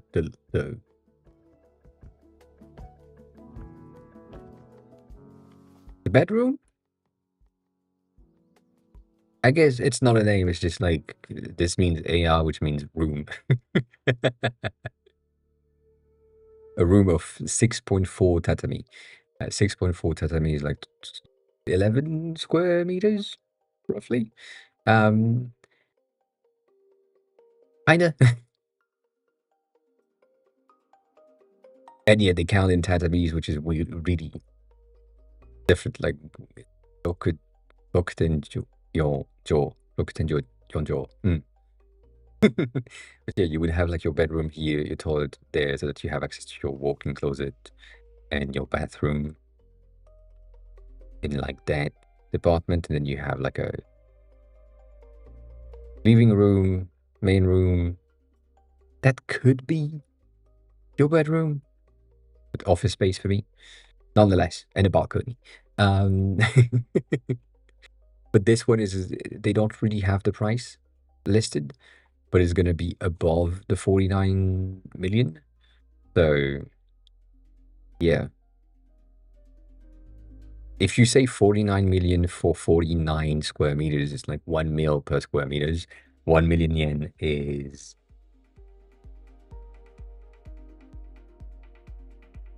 uh,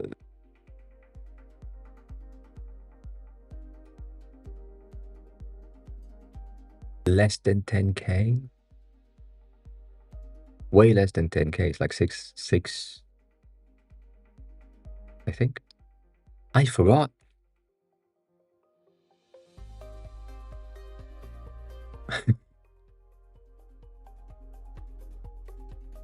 6K. Yeah, that's what I had. Um, so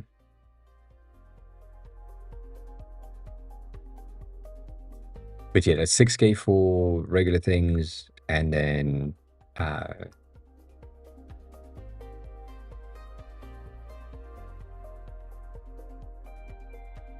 I mean,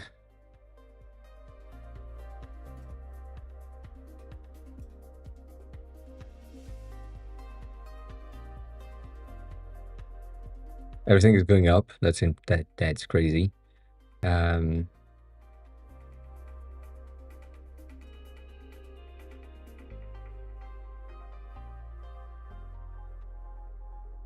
I damn.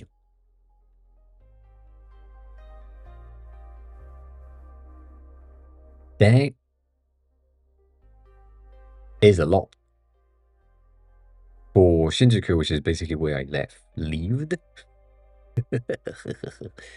um, is 30 like 38 mil for god damn. Um,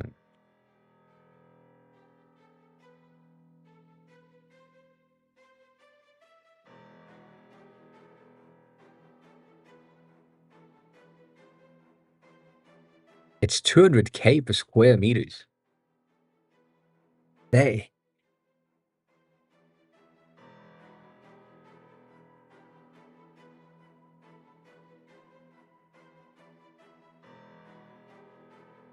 that seems no. That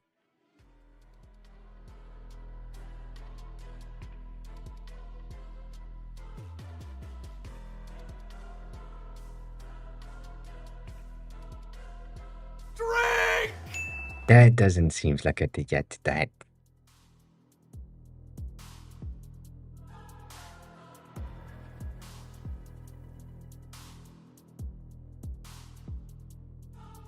Oh no, okay. That's a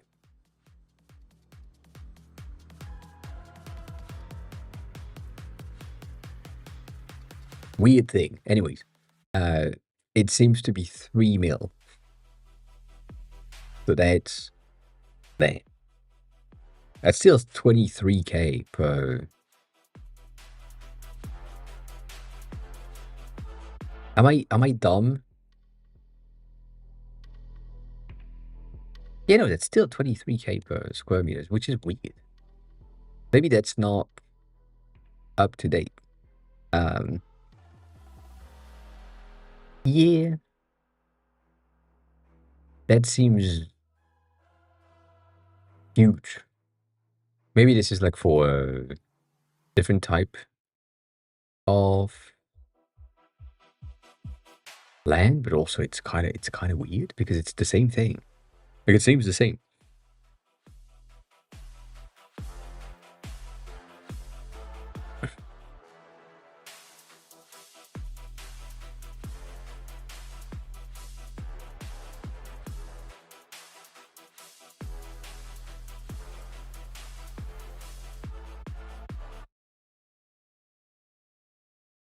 I mean, these are gonna be just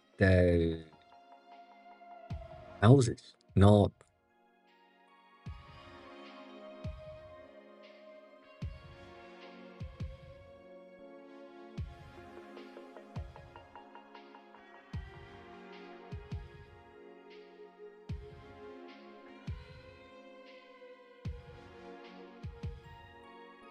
Like this one is the land so that you can build something on top. And so it is 46 square meters and it is what god damn. Um well 40 technically 49, but like the land area is with the plot. Um so right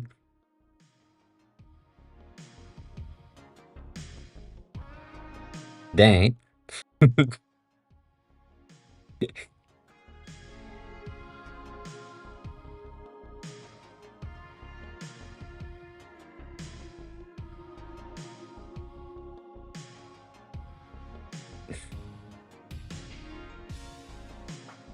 that's 20,000 per square meters, roughly.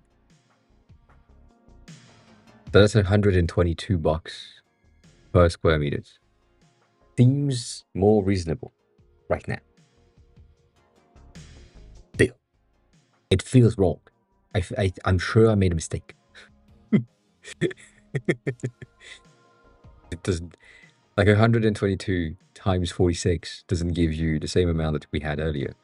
That's why I'm like, it's I'm a designer. I can't do math. That's not my strong suit. I can't do that. I'm sorry.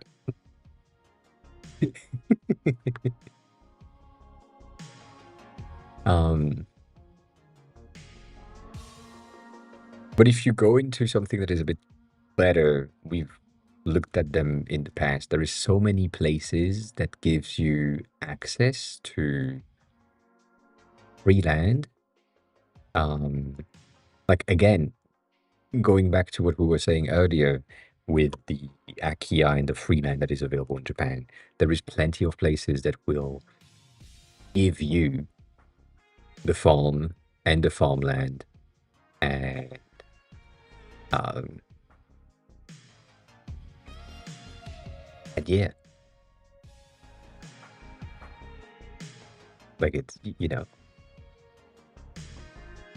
you basically inherit the farmland and the land and the house and everything.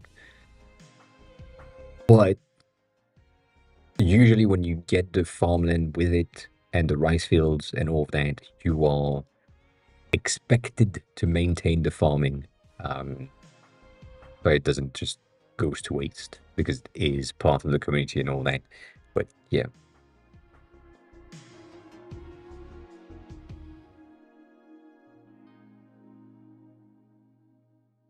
Yeah, so the French, I thought about it.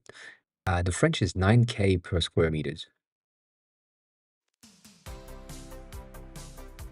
Where I live, it's roughly a bit larger than that, so it's roughly 10K per square meters. Um, but yeah,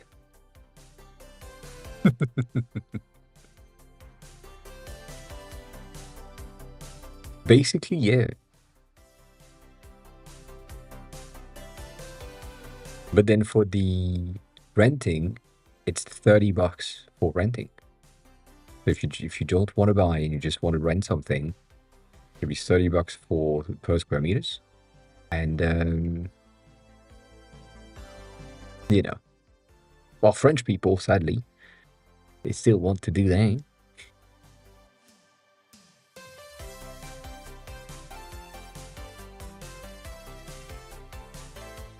That's it. Sorry.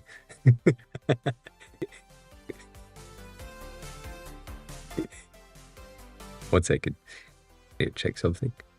Um, uh,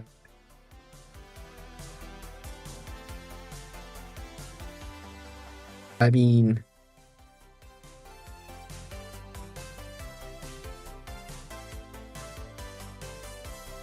that's it. That's crazy. Um, that's wild.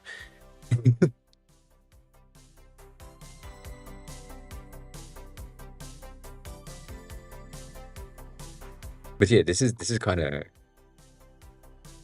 wild.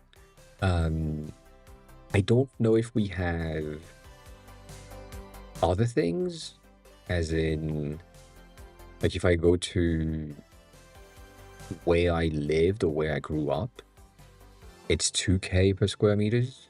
And specifically where my mom is currently living. Where the fuck we at? There. Where my mom is currently living is pretty much some of the most expensive things. So it's in the red, sadly. And so it's yeah, 3K per square meters and all that. And where my sister is currently living is same thing. It's 3K. Where my plot of forest is 1K. We have with my sister, we have like a plot of forest around that my dad gave us when he died. We didn't know him out as, oh, he has some forest land. You bitch. But yeah, it's the same thing. Like it's around there. So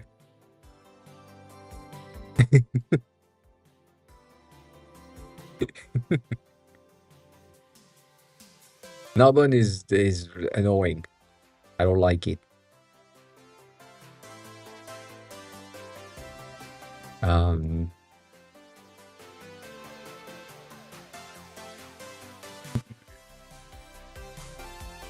it's kind of expensive. It's kind of expensive.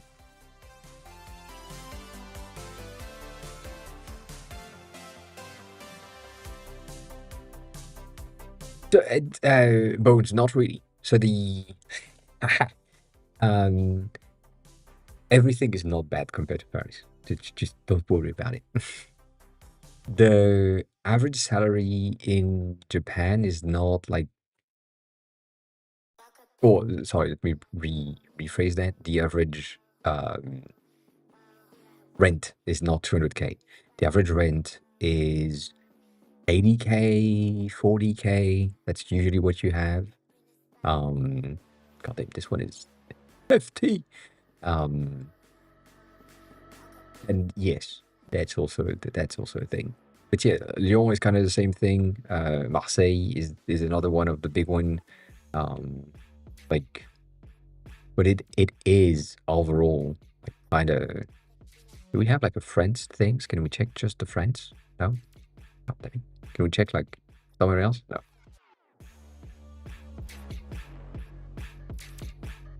Yeah, like the average of Paris, not Paris center, is 5K. But then you go outside, it's like 1K. That's just crazy. Crazy. Anyways. Um, so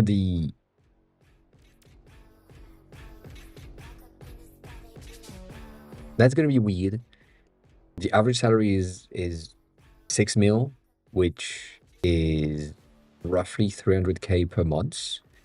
And the average rent in Tokyo is uh like right now from what I can see here is 90K. So if you have like a 300K per month or 380K per month, 90K is not that much. Like it's still a third, but it's not that much. However, this is an average, and my rent is 225K. But it's with all the thing that I disclosed earlier of like having electricity, water, cleaning, internet, gas, the building, all that. But yeah, for a family size place, it's gonna be more.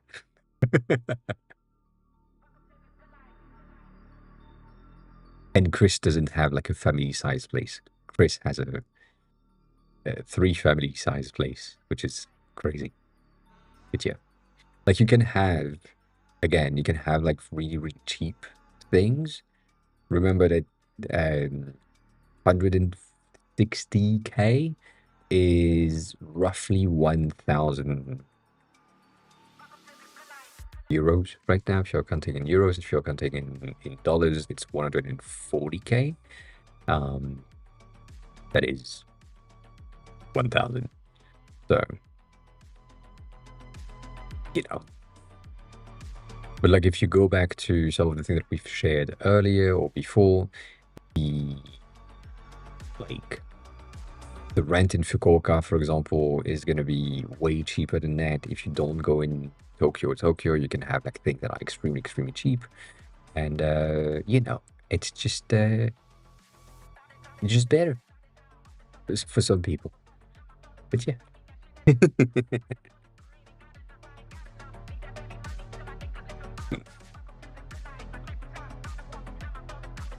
But yeah, it is not that, like,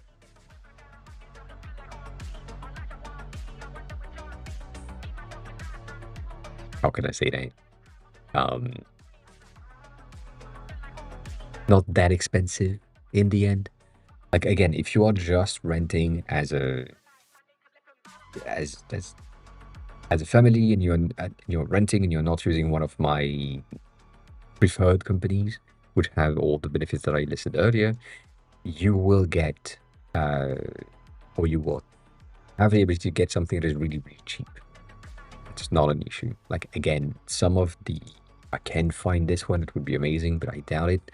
Um eh,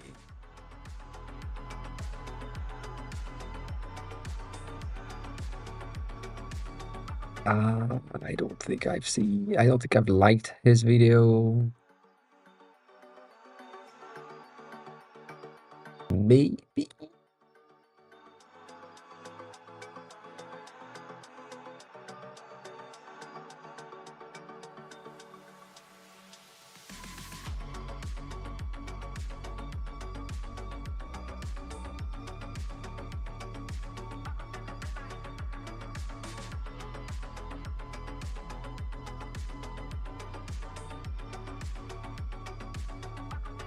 That person. That person specifically that I thought I was following, which is kind of impressive, but you basically have for $300 a month, $400 a month, 150, $130 a month. Uh, you have that whole place in Fukuoka, which is one of the most party place, and it's not the biggest place. Like it's not for like a family-sized things, 100%. But you do have like something that is good enough, and that is $130 per month. So not that big, works. And you know, like it's overall pretty good. There is like plenty of them. He showed something earlier this month, which I don't think I will find, obviously, because when I'm not looking for things. Um, but this one, for example, the 4-room townhouse is like $1,000. You know, like if you are looking for a family-sized thing, Tokyo is not the place. um, like this whole house, $1,000. So, you know, that's the thing to think about, I guess. Um, and it has like many of the uh, huge benefits of Japanese houses and all that. It is kind of older, so it has like older things in there, and it might be more prone to uh, age or other things. But you get access to all of that. You have like nice rooms, 4 rooms, and not so nice but good enough shower place. This is renting, so if you just need a place, you can do that. And uh, there's plenty. So this person specifically, Anthony, is doing Fukuoka because he lived there, has been in Tokyo at some point, but you can see the difference in between the god damn it, the prices of rent in Tokyo compared to Fukuoka, which is impressive as well. But it's good. It's good to have the information. Um,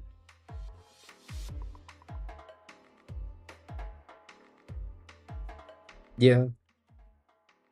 Again, the usual reminder.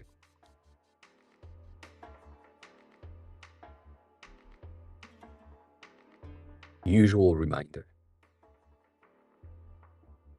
Also, there is a ton of places. Tokyo is that whole thing. The prices that I'm talking about are here. Like the 3K a month, as in dollars, is here. You go there, and you are already in the $400 territory for things. Like where I lived was here. Um, I the price of rent here was like $800. The price of my rent here was too much. The price of rent when I was here was kind of uh, lower as well. Like that was 900 at the time.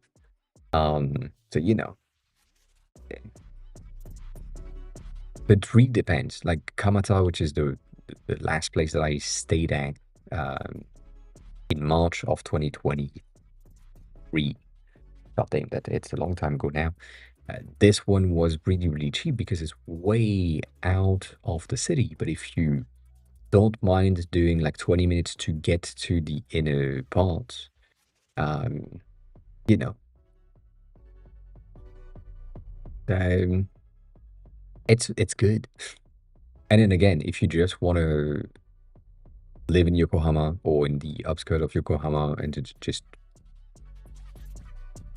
commute there, that would be even more like cheap because this place is cheap. So Tokyo is massive. The bigger prices are around here. And if you just go into Koto is very, very cheap. Everything that is here is really, really cheap. Everything that is here is really, really cheap as well. And if you go like somewhere around there, it's gonna take a bit longer to get to Tokyo Center if you're working around here. But you know, the thing. So with all that, you know, Tokyo is massive. So that's the main thing, as you can tell by the places that I have saved around here. But yeah, Yokohama to Tokyo Central is roughly 30 minutes. Yeah, I mean, it like um Yokohama Station to Tokyo Station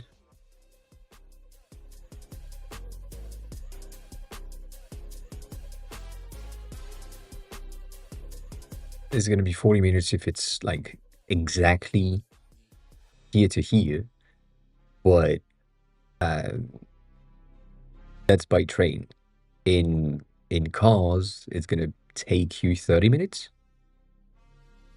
apparently, based on Google Maps, but also there's like right now, and right now it's 4 in the morning. So obviously, uh, there is no one on the road at 4 in the morning. So if I stay leave later, um, 30 to 40 minutes, maybe. But if I go like further, same thing, 35 to 40 to 50. So yeah, that's not bad. It's just so expensive to get a car. Like I wouldn't take the transportation like the van, obviously. But yeah. But Yokohama are really good. You can also go into lower Tokyo side. Kamata is where I lived, and it's okay. That was my flat. It's just a bit of a older Yakuza-y place. But it is friendly to kids and things, but then you enter the center of the fucking thing to get to the station, for example. You have a lot of good place to eat.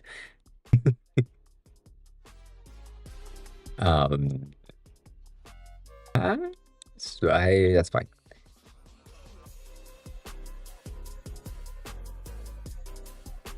Can you fucking move? No, you can't.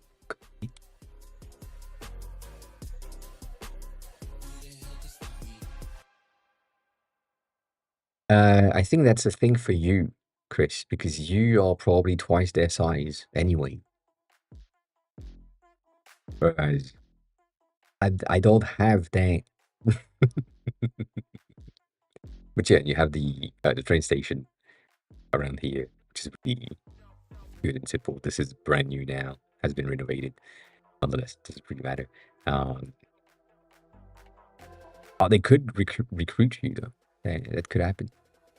That could happen. But yeah, nonetheless, Kamata is pretty simple as well. Otasti is really cheap as well, a bit like safer overall, but same. And from here to central Tokyo would be really, really, really close.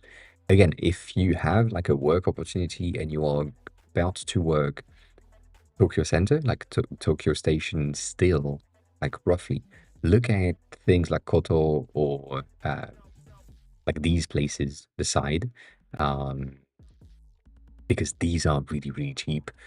Everything in Koto is, uh, I wouldn't say that this is business related, but it's mostly business related. So the housing around here is kind of cheaper than everywhere else. And basically where I plan to potentially go was here. Like there is a Hamlet building there, right there.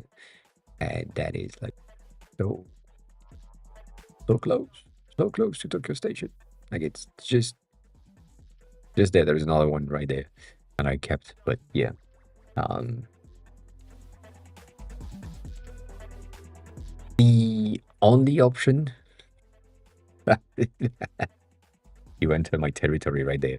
The only options that we have for visa right now is there is the business manager visa, which is kind of new, and um, it's I mean kind of new. It has been renovated, re-reasoned. So right now you have to get um, an office in Japan. So you have an office space. You need to rent an office space and have at least 2 Japanese employees to be able to be or get that uh, business manager visa, which nowadays they give you a 2 years period to start your business. You need to have a business plan and explain what you want to do, what needs to happen, blah, blah, blah, all that. That's the initial thing. Or if you don't want to have Japanese employees, you can have the office space and roughly 35K of investment, as in they count this as profit roughly. So if you have like 30Ks of revenue per year, um, you can in it's total for a year. It's like this is your profit for the year, and then that's where you are with your business, and you have the ability to run the office space, and you will operate from that office. You basically have potentially the ability to get like a 2 year visa. However, the more money you have, the better it will be for them. And the more willing you are to hire Japanese people, the better it will be. So if you have the ability to get something like hire a Japanese person uh, remotely for your company that does the work, and then you keep them for like 5 to 6 months in the company, and once you are ready to move, you prove that you already have that Japanese employees. That's the thing. There's the business manager visa, which has been rewritten, which is really much better than before, but it's still kind of annoying. The other option is to get employed, which is something that you said, not locally employed, but that's the second option. Get an employee that will sponsor you, which basically means for the government that person is going to receive a salary, therefore they can afford to remain on the territory. That's the thing. But um, after that, the other visa option is the sightseeing visa, which is a tourist visa, which is a long-term tourist visa, where if you have 200K in your bank account right now, you can go and you can stay for a year. And so no, you need to hire a Japanese citizen to be able to have that thing Japanese people. Like you can't hire um, thing. The business manager is 2 years, and the sightseeing is 1 year.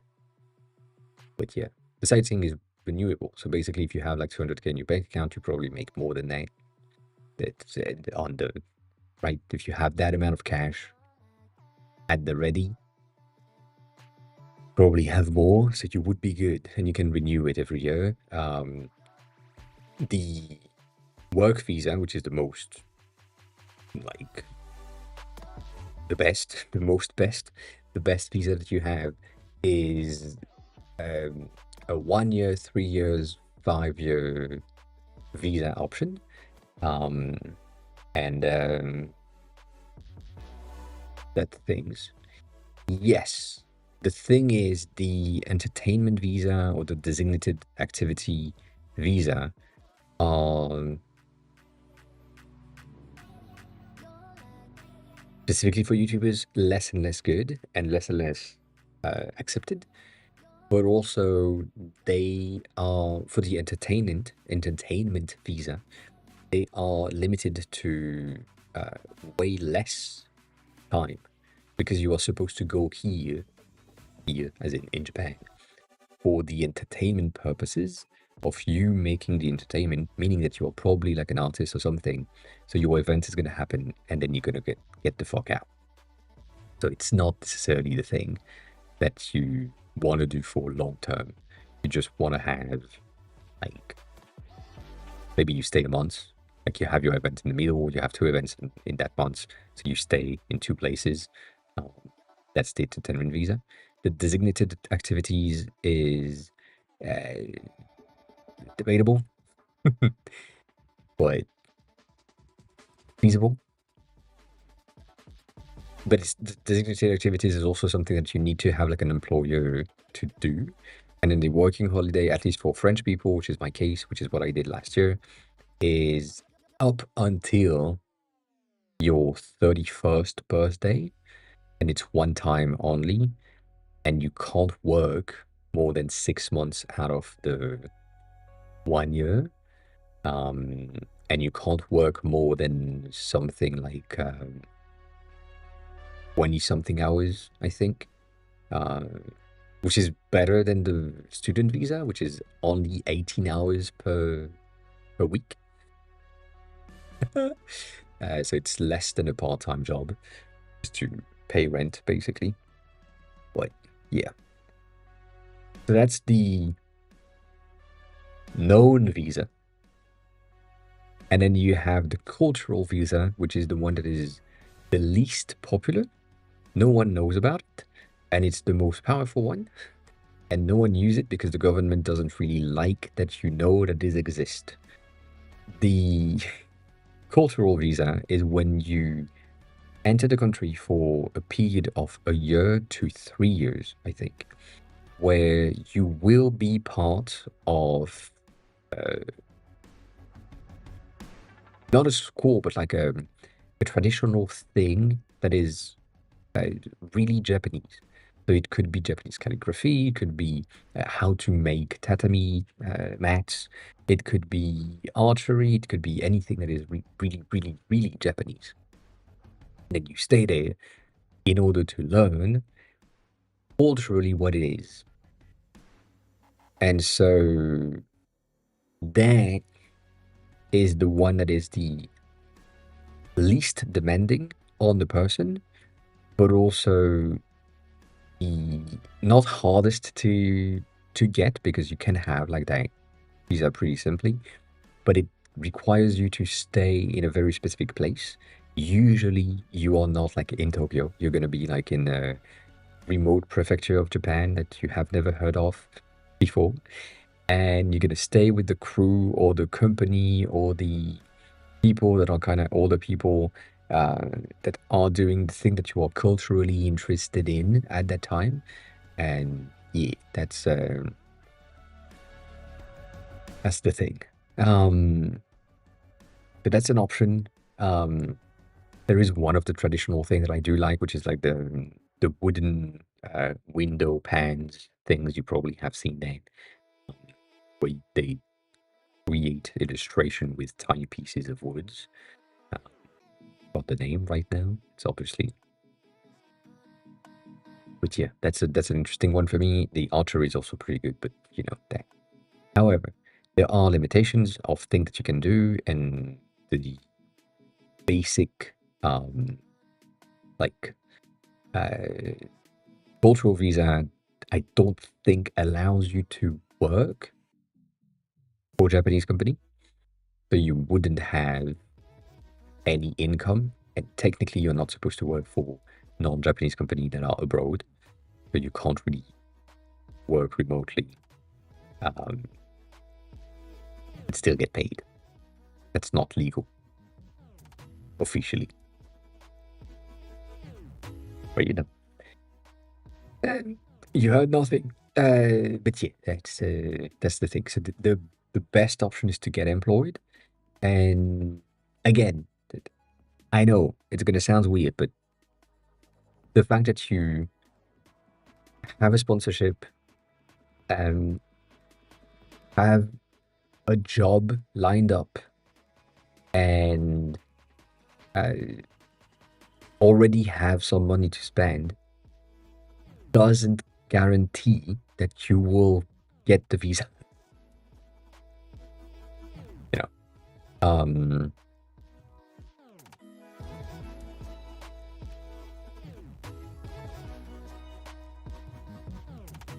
so that's a thing. You can do work outside of Japan, but cannot be paid into Japanese bank for it. Yes, but then I mean, you would need to spend your money through your non-Japanese bank, so not the best. Yeah. Um,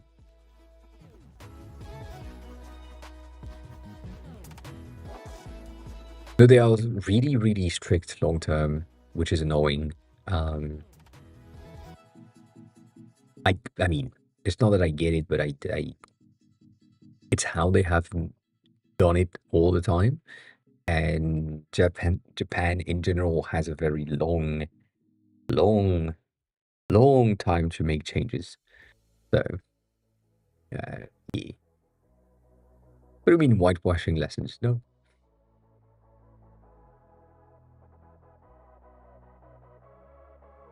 that's the point system that you're referring, which is different. The point system doesn't really apply to the work visa every time. It applies in some situations, which is usually the designated or skilled worker visa, which is a work visa for skilled worker. If you have skills that Japan needs, you can apply. There is a point system, and then based on the points that you get or not the visa, or it's like a greater chance to get the visa. But if you just have a job and you don't need the point system technically, but you're not guaranteed to get the visa. But with the points, neither, anyways. So um,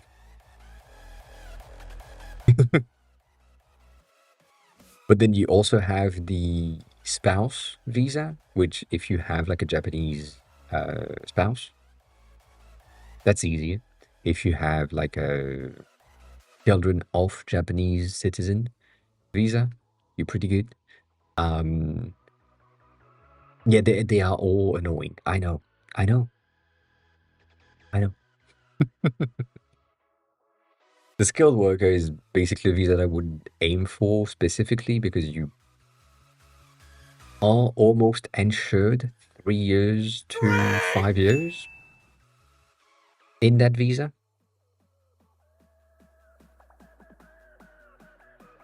So that's pretty good overall compared to the regular work visa, which is just 1 year. It's annoying. I wish it wasn't, but it is. And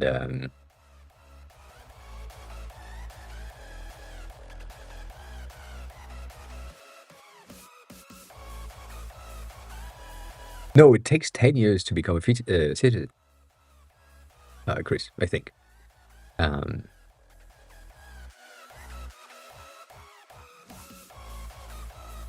yeah, I know.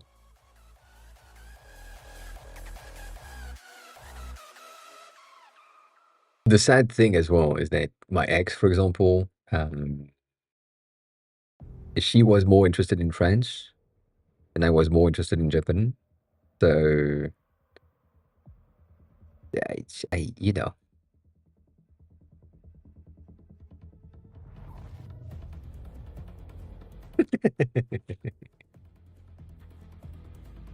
that's the thing as well. Like for me as a French person, the Japanese people that would be interested in me specifically would be the people that are interested in the country here and moving out of Japan. And I'm the opposite. I'm wanting to move out of France. So that is that, you know, not entirely. Like for example, one of my friends got married to a Japanese guy, and I don't know what happened. All I know is that now she's in France and she doesn't wear her wedding ring again, or still anymore. Not still anymore. So either he did, that happens, but usually people keep the rings, or they decided to break up and divorce. And so now she can't stay in Japan. So, you know, that's also a thing. Like she was a Japanese citizen for a bit, where she was like a spouse of Japanese citizens, and then they divorced, and basically she had to leave. So,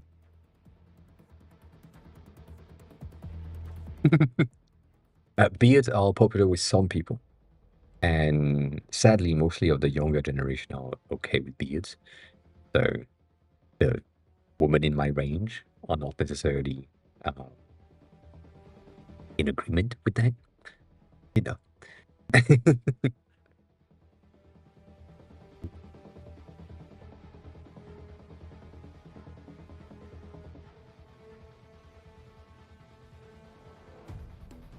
Yeah, I mean, basically my ex, like it was with me and another guy at the same time for 5 years. So yeah, and now she's married to that other person. You know, it happens.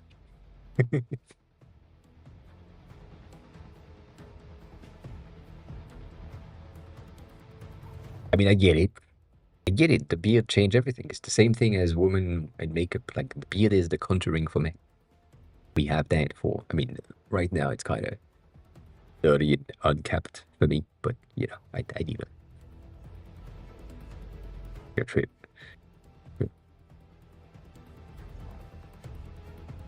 It's pretty good. That's the thing that I also seen. Um, Not lately, but kind of. Uh, if I really wanted to look younger, I don't know how old I look. That's the thing. You know, I don't know. I don't really care. But if I wanted to look younger, I could shave. I would look younger. I don't like. I don't like the size of my cheeks. Uh, yeah, that's the thing. Like it's kind of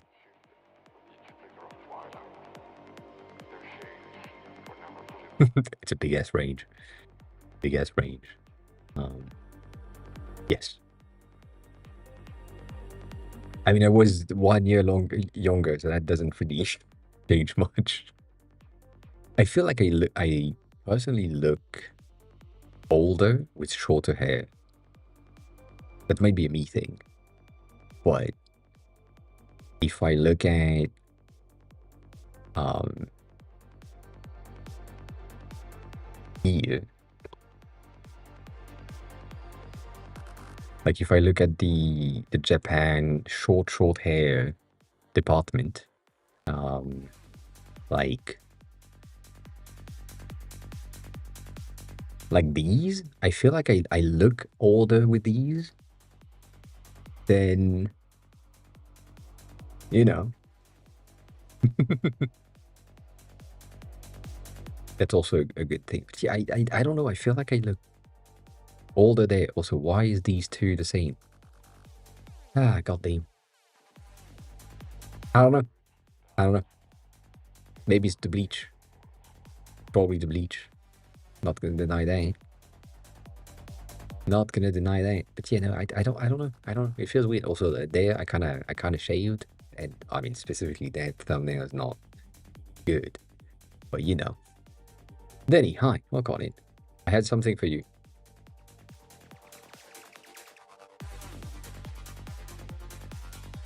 You know, I don't know. I don't know. I don't know. I feel like I look older here than now. It's weird to me. Anyways, I don't like my face. Not there. So, Denny, right there. After our little chat um, on Friday, you wanting to get like an app that tracking your time on different apps and reading invoices automatically. I took 37 minutes of my time on Saturday to build one. that it runs on my machine and it can track whatever I'm doing, and I can generate invoices in one click or in multiple clicks if I want to do like by item invoices. 37 minutes. So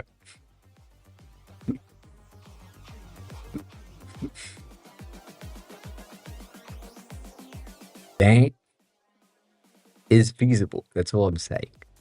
That is all I am saying. If this is the only idea that you have currently, do it. It's pretty simple. It's going to take you an hour or a bit more if you don't have the knowledge of how to do things. But I did that in Kotlin, which is, or Kotlin native, which is basically running on macOS, Windows, and like it's the same code, it's the same code base, and there is like a landing page slash web app at the same time to be able to get like the tracking basically, but everything is getting on like on your device. There is no connection to the internet, which is really good. So yeah, for again, I if you really want something and you want to build like an app for fitness, we have did that before. I know, but 100%, please, please get that. Get here. You have an iPhone, download it. You don't just be on the website and look at everything that is Dropset. It is the most designer fitness related app you can think of. This is, to me, one of the best landing page, app, content, and almost everything just for tracking workouts. And it's really good. It is really good. So, bang. But if you want to get like an inspiration of something, do that. Like, get Dropset, take a look at what they do. Maybe you find things that are already not your vibe and you would rather have something a bit different. Maybe it needs to be simpler or more complex on some departments. You can do that 100%. But yeah, it's a thing. But then also, like, you know, they have that, which is an option. It's a $4 per month subscription, which means that it's not that expensive. At the end of the day, it's still like $50 a year, but you know.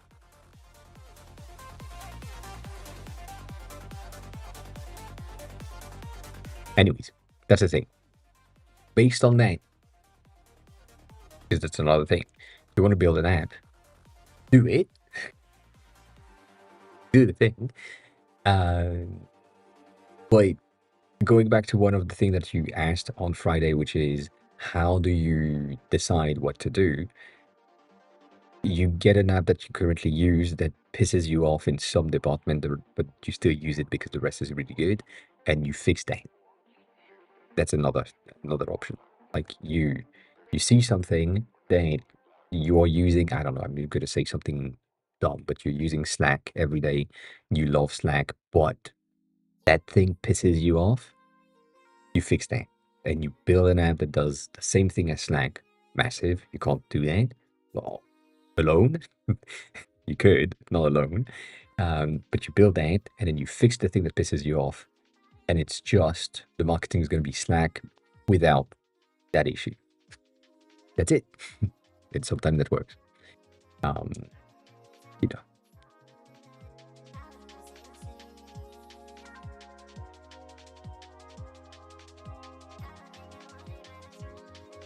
Yeah. Alternative to Notion is not an option. Notion cannot be beat right now without a dedicated engineer. Like yeah, yeah, no, not an option. Again, Craft is the best alternative to Notion that you can have. Um, like it is really good, and I love it, and I love the design, and I love what they have. Like it's designer friendly, good, like, Um, I mean, what I'm saying, dedicated engineer, I mean like dedicated, dedicated engineer that is willing to not be paid for at least 8 months, um, and be 100% on the project to be able to be at the level at Notion of Notion. So like, that's just the thing. So Craft is really good, and we love them.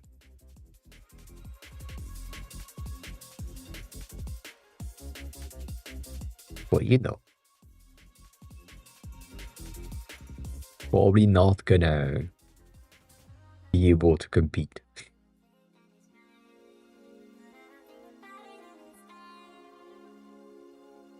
The complexity of Notion is not um, the content. The complexity of Notion is the slash. Like this system of saying, um, like let's say I'm creating like a new place, new thing. Complexity of Notion is this. If I type slash, I get my drop down. Cool. But then I can type something. So I have an autocomplete for heading, for example, and I can navigate with my arrows. So far, that's pretty simple. But then the main issue that you have after that is going to be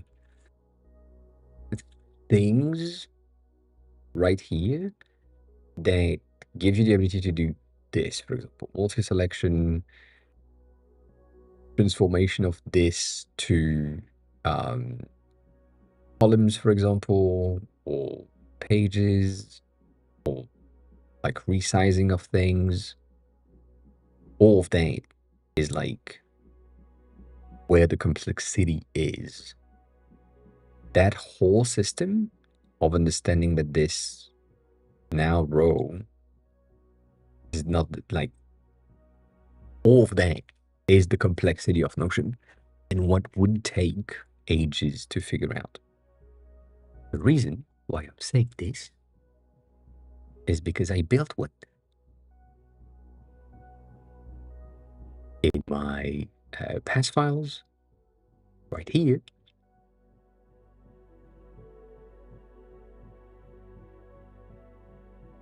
I have a 4 if I can find it.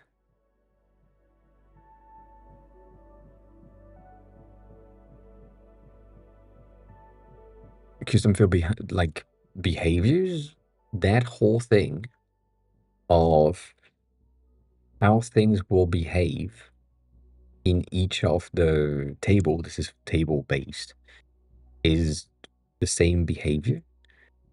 But then in my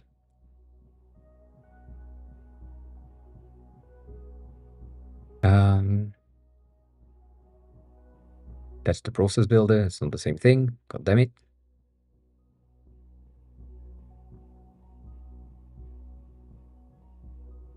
Dang.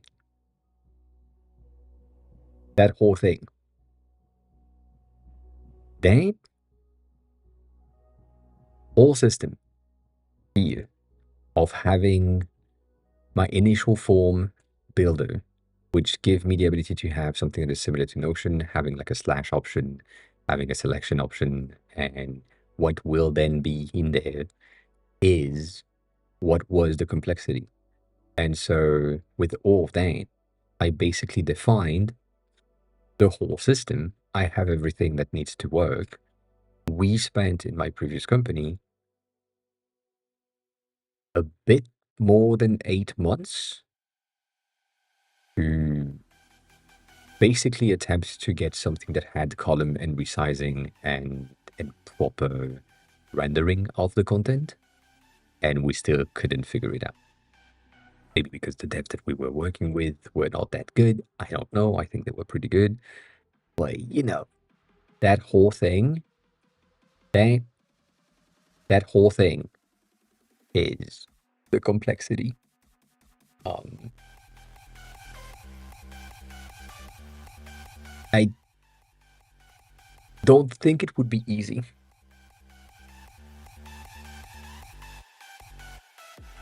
Like it's a really much more complex than what you think it could be.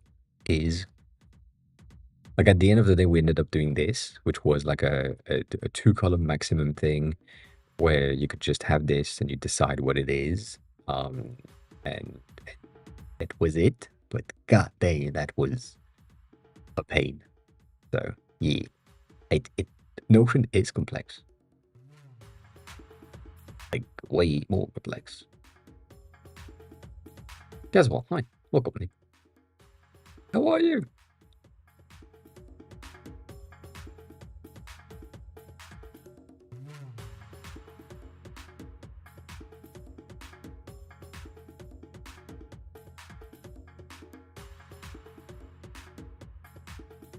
It is not the back end complexity, Chris. That's the thing. Um, it's the front end complexity that is the annoyance. Because again, I think I've talked about that before. You need to at least be at market level if you want to compete. Best option is above, but minimum is market level. So if Notion is your competition, you can't be under in terms of usability, smoothness, rendering, speed, and reliability over everything. So reliability is going to be the backend for you, but everything else is the user experience, which needs to be as smooth and as polished overall. Then it needs to be. The thing is, me as a designer, yes, I can do the fucking thing. You as a front end, I don't know if you can. And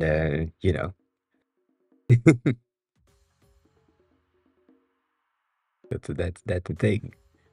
Like it's the complexity is in the smallest of details. The types of thing where similarly the examples comes in the same way. Like if I select multiple fields, what happens if I drag and drop them into a specific spot? Are they going to be side by side? Are they going to be under each other? Are they gonna do something different? Like, how does the thing behave? What is the expectation from the user? And all of that, if you want to be a Notion competitor, you need to be at least at Notion level. And Notion right now has had years of practice to make sure that the thing was as optimized as possible. So, um, I don't know. I don't know. I don't know. I don't. Also, I'm not the right person for that. It is a text-based thing, and I'm not text-based. I I I would be an audio-based transcription thing where you can speak and be good. And you say H1, you say table, you say whatever, and it creates the thing that you want to have. But yeah, don't I don't think the thing would work. Um, oh yeah, no, that's for sure. The thing is, the amount of objection that needs to happen is so massive that That's that's the issue. Like it's the same thing as right this instant. Um, in let me show you exactly what I'm talking about. In here, there's something that I want to build, and it doesn't work. It pisses me off. If you think about any app that has an image-based carousel or an image-based content, if I tap on something, right now I'd zoom on the map first, and then if I tap on it again, it opens it, right? That makes sense. I want, personally speaking, I want this behavior of if I tap on something, the image expands and retracts. I want that specific behavior so that when I'm here, the image expand and retract, goes back in its place in the fucking view. I can't figure that out. For example, this is the type of market level that I need to have for sure to be able to get that like kind of native feel in Swift. And so same thing here. Like I kind of want to have the character expand and then go at the top rather than be a sheet. Like that makes no sense to me. But that expansion behavior is something that I need to figure out, and right now I haven't. So, you know, dang. Yeah.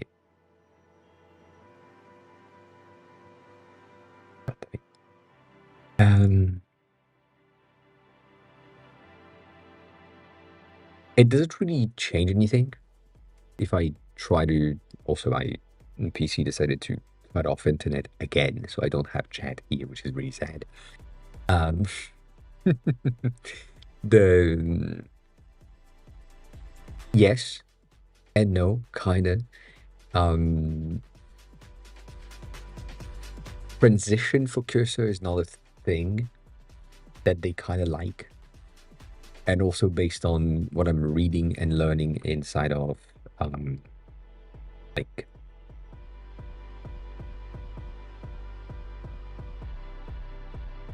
the Swiftful Thinking YouTube channel that I'm following, I have made things, or let me rewrite that. I have let cursor do things that are not optimized for the thing that I'm trying to achieve.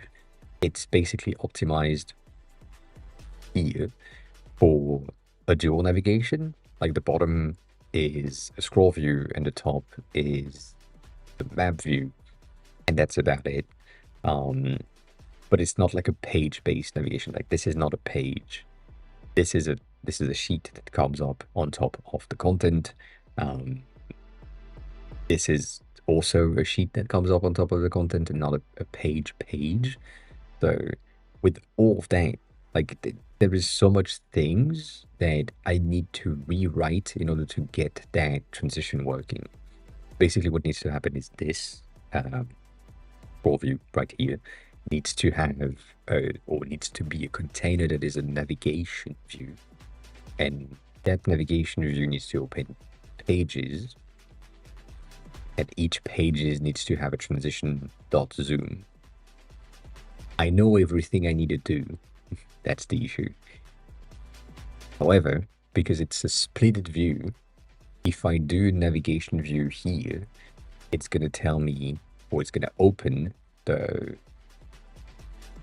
new page inside of that half screen view at the bottom. It doesn't take the whole, like it doesn't expand to this level.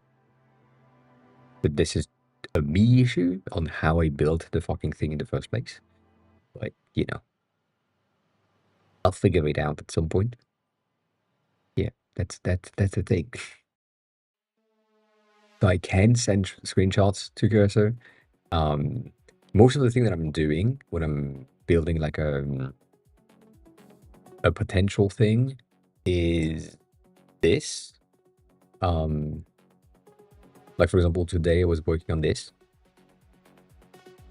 to have like text in my navigation bar at the bottom.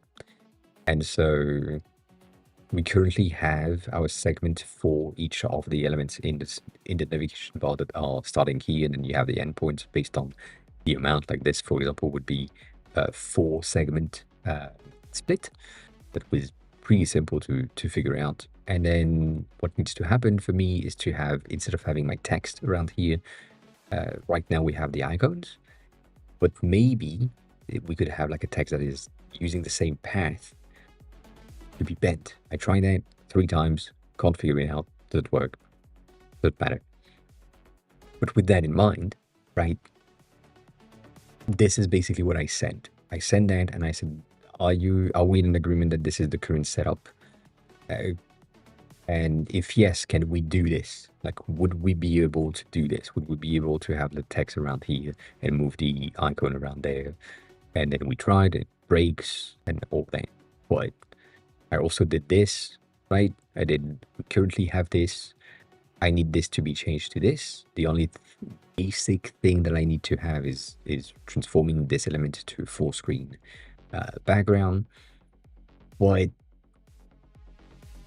like I could do that on my own, but it's annoying. So I mean, not annoying, but like it would take more time for me to do that than to just say, well, I need to change this view. So I do this at times. I do like really, really simple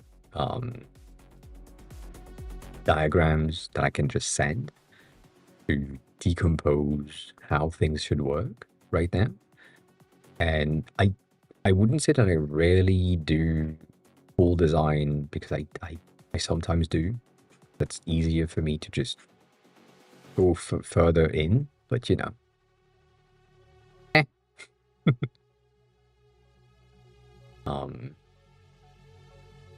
But the transition is not really a thing. I don't know if I still have it. I kind of did. Like basically when I was working on the navigation for the transition of this was, well, I had to showcase that on click with that element, the segment was retracted and then started to grow back and then went to its endpoint. And on the endpoint, we were good. And then sometimes after that, if I click on from there to here, it's retracted to the beginning. And then I had to basically record my screen and take screenshots specifically, export that entire frame and send that to Cursor and say, this is basically a motion picture, like frame by frame of what happens. As you can see, on frame number 2, every time, the segment is retracted fully to its 0 state, and then it starts moving, which is not what we want. But that's what I have to do to ensure that I have something in terms of animation. I can't send a video. I would love to send a video and say, well, this is what happened right now. And see, it doesn't work. But you know, dang. Do you think a fitness app on desktop and mobile would make sense? No.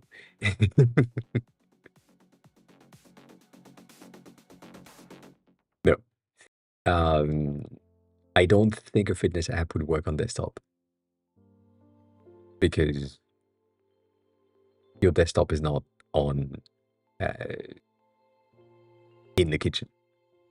Like if it's food related, not in the kitchen. If it's workout related, do you have your desktop laptop with you in the gym? No. Like if you are doing your workout, you want something that is easy to have to track your workouts. Apple Watch, smartwatches, your iPhone, your Android phone, like that, easy and quick access, and you have that all the times with you.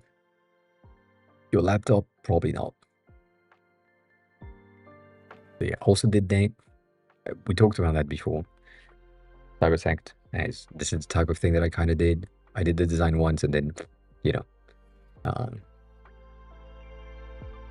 yeah. But based on the thing that you said earlier, Lenny, you said that you kind of wanted to have it desktop first, which is not a good idea.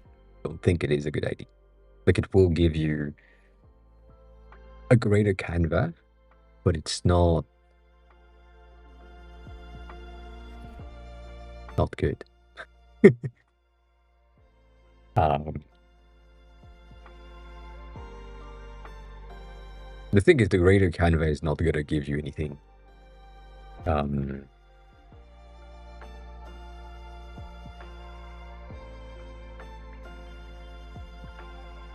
I forgot if I'm logged in on this. 1 second.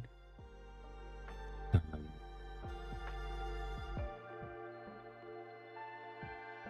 yeah, it doesn't really like LiveSum, which is another app that we kind of talked about before. Um, it, they're like the desktop version. It exists. It doesn't give me anything. Like I don't really have the ability to do anything based on the app. It's just like settings and stuff. It's not the level of Duolingo, for example. Duolingo has everything, and you can like practice on here if you want to, but you most likely going to do that on your phone because it's on the go, but it could. Yeah.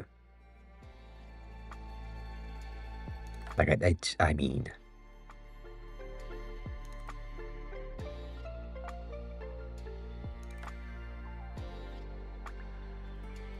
personally speaking, fitness on desktop is gonna be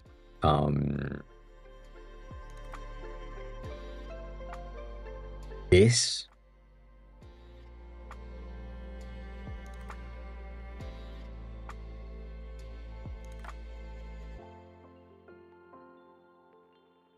Type of content, right? Like you want to do an ab workout, you're gonna go into your favorite fitness influencer YouTube channel, then you just watch the thing while you're doing it. And so it's an option, but I doubt it's good.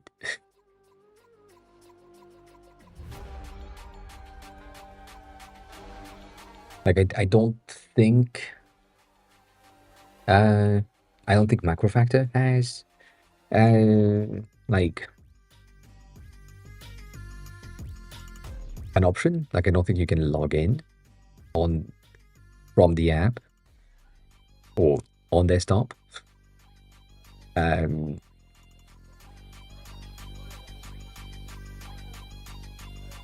Right? The fitness related, I don't.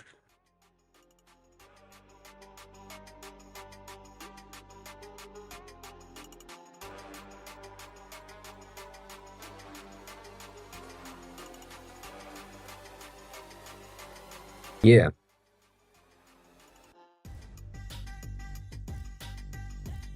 that's cute. I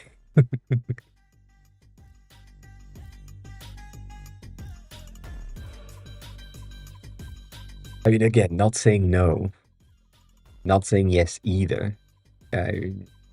Mostly like overall,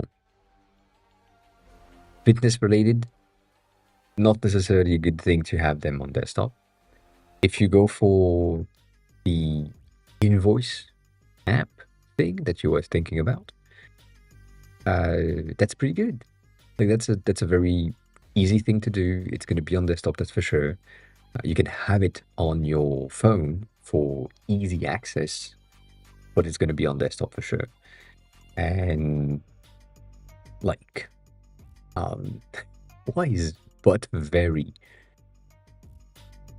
automoted? That's crazy. Like very, very. It was weird.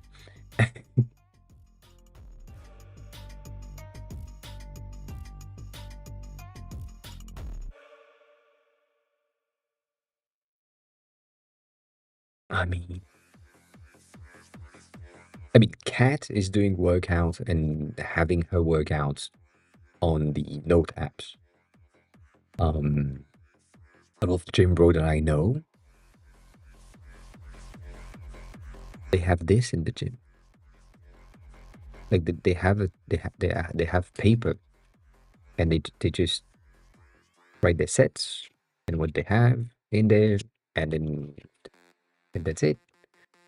Um, which I don't understand, but I get it.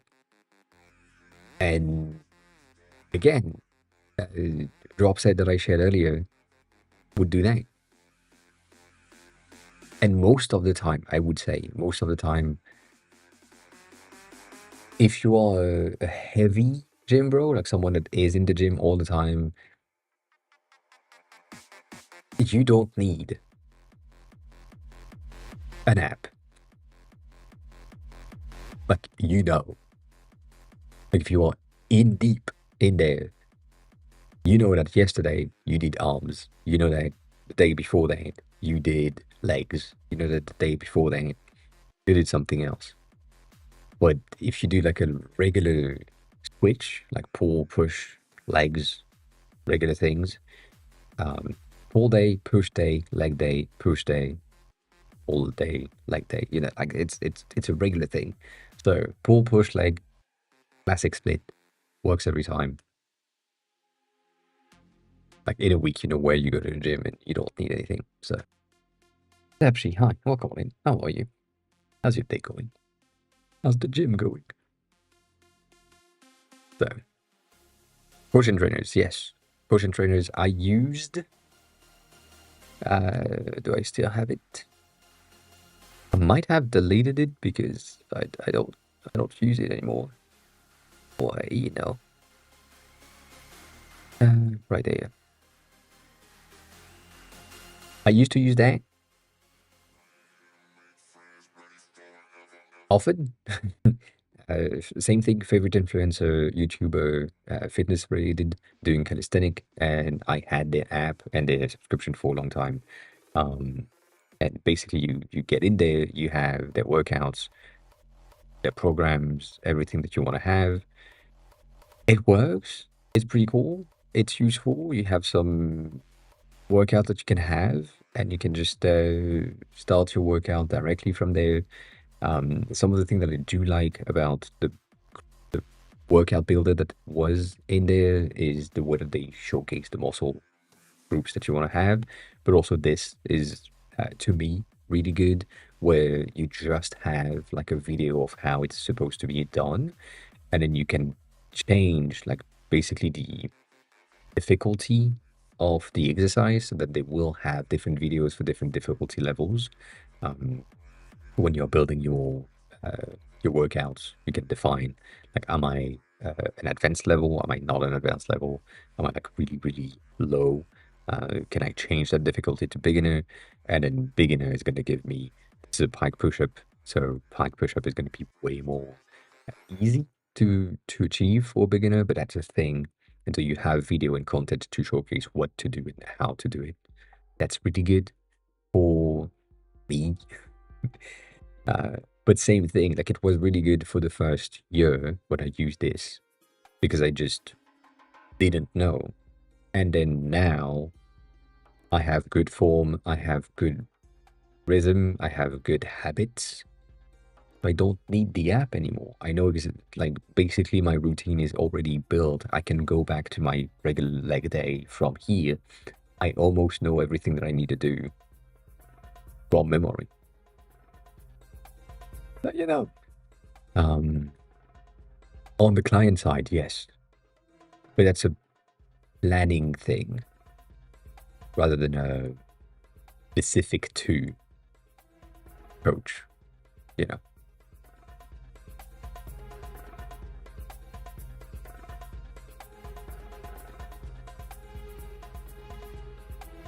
But yeah, it could be something like um this is the Chris Heria app, right?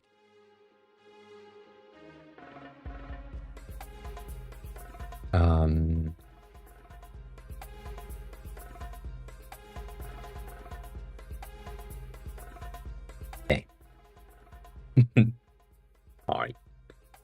rather than say that this is, yeah, that's it's a very, very basic app, but it works really, really well. A tad expensive, but not that expensive. And I paid $12 a month for 7 years.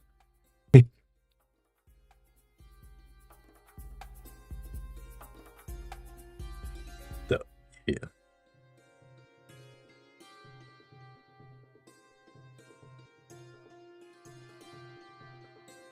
Don't do don't do habit tracking. Like that's basically what you're trying to drive. So don't do habit tracking. There is way too many already. Um, there's a lot of designers as well that are currently building uh, habit tracking things. Can't can't recommend that. The the coach slash client thing is pretty good. It's basically a client tracker, like an availability booking system and tracking of when you have time, where you need to go, which clients you have, all of that. This is pretty good. You could also have group training, and you could have uh, like almost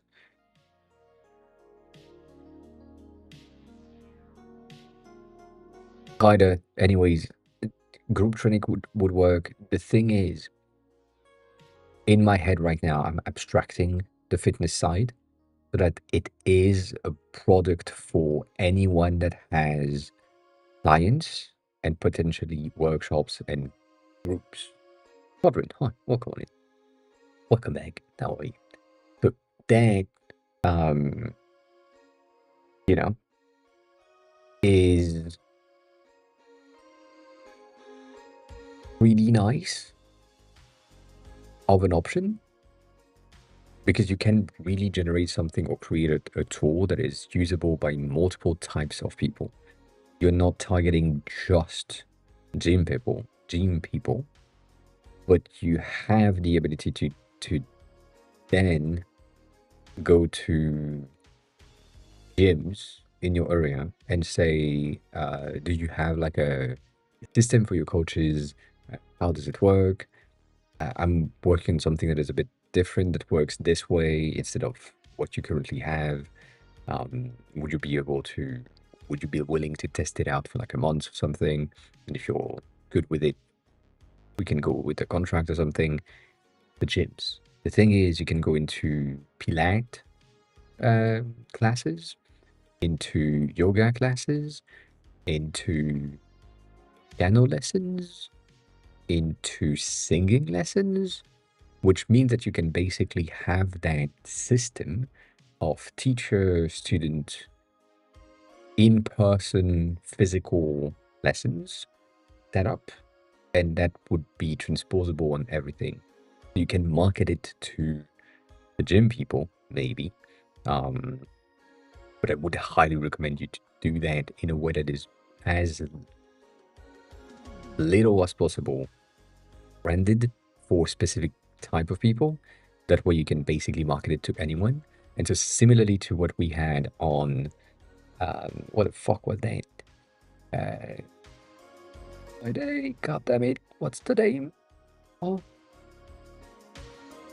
I mean, I guess,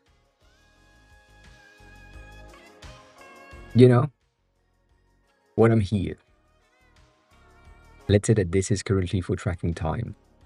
Cool. And right, this is the main core of things. Like I'm making sure that I'm tracking my time. But then I can have something for the employee time tracking, for the time billing. I can have things for the project time tracking, for the payroll, for consultant, for design teams, for everything. These are the options that I can market the tool towards. And so for you, I can have for gym people, for yoga people, for piano lessons, for guitar lessons, like for music lessons, for um, yeah, I don't know, design workshops, blah blah blah blah blah. That's an option as well. So you could get the marketing working, but also, you know, wider. Um,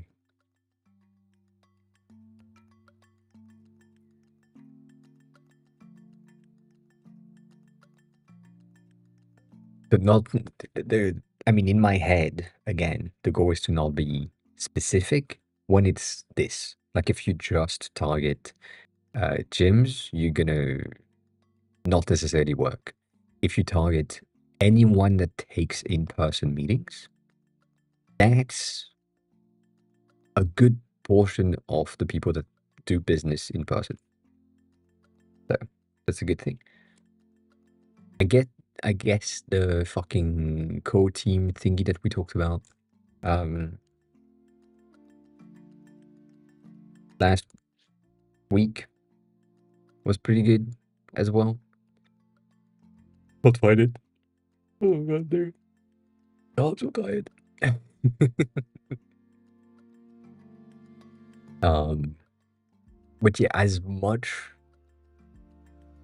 broad you can be in your thinking, and as much applications you can have, um, like the best it would be. Um, how can you have subscriber points? How can I have minus subscriber points? Me? I don't know. It happens. Oh yeah, that's the Twitch thing. They don't it yeah, it makes no sense. I agree with that. Um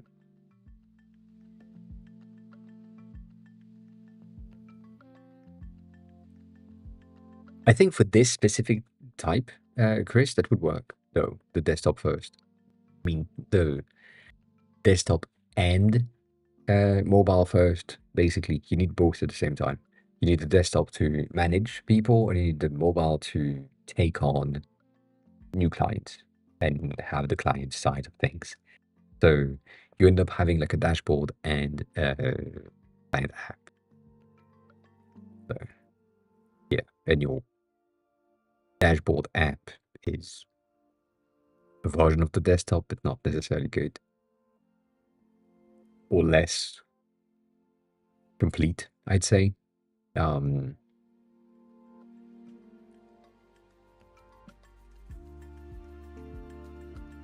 yeah, but that's the same thing. Like that's the amount of complexity you have in that department to ensure that you have the desktop working and um, the managing the business side work. God damn, why are you so itchy?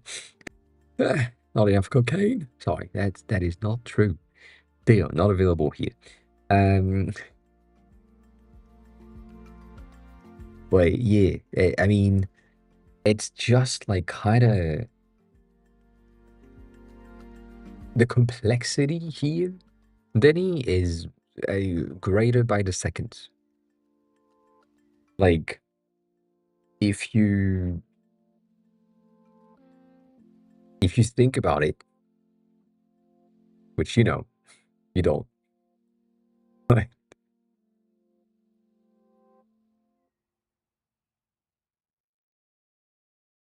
if I'm here and I'm thinking about um, what it needs to have, right? So you have the client side right there, then at in 24 because it's going to be easier, right? Um,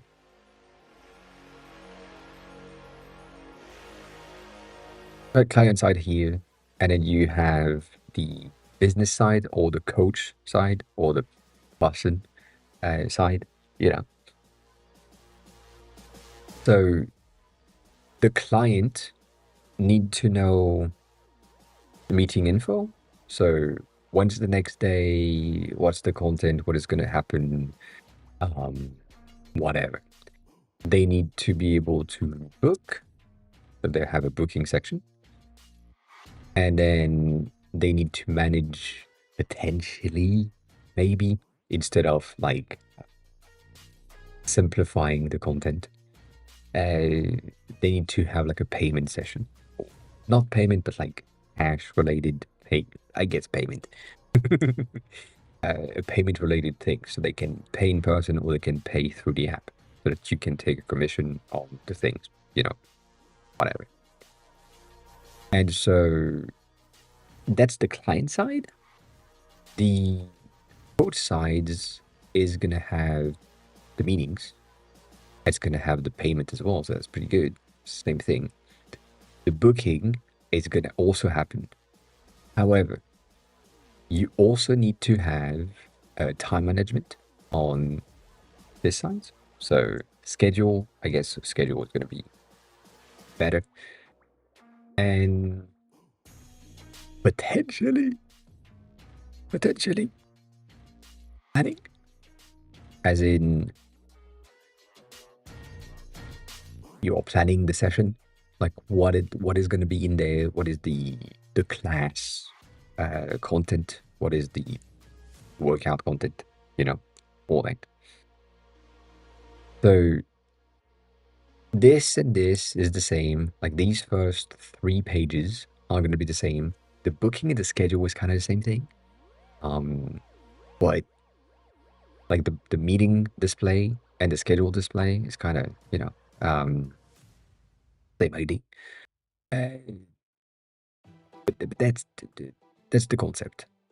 And then you need to ensure that everything works in all platforms, meaning that the client side is going to be mobile first.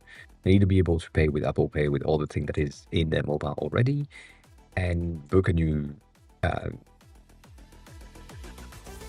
a new workout, a new session, a new whatever. But now I'm thinking about it, I'm like, well, technically, I need to have another thing, which is going to be here. I need to have a coach or like the expert, I'm gonna say, um, where I define who I'm gonna work with. So in order to get that, I need to have my expert list. But that implies that I need like an expert search. So, good section to ensure that I know what I'm looking for, who is available, what they do, filters, where they are. So in that search, there is the need for like location-based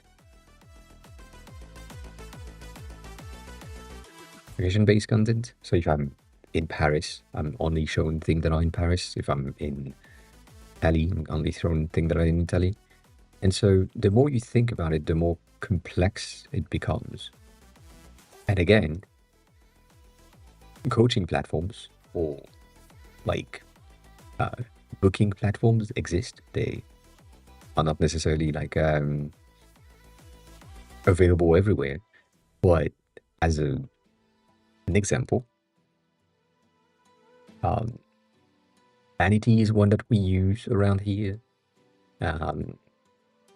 And they have similar things. In a way, it's mostly for like hairdressers, but it would work for everyone, which is kind of sad that they have only for hairdressers. But you are looking for something specific and you can just get that. It's easier, it's faster, their marketing is pretty good. Basically, what they do is they come into like hairdressers, nail salons, all that. And they just say, do you want like an easier booking platform? Usually the salons say yes, and they just give them like an iPad. Say, well, this is the thing that we have. You can get your new clients in there. This is the whole dashboard. You can manage all of them here, and then people can book meetings or appointments through the their account online, and that's pretty much it. You know, so that's a pretty good thing. Um, but it exists already. That's basically what I'm saying. The whole complexity and the simplicity of this is what makes it good, because it's displayed as simple, and the complexity behind it with all that shit is simplify as much as possible. So, yeah.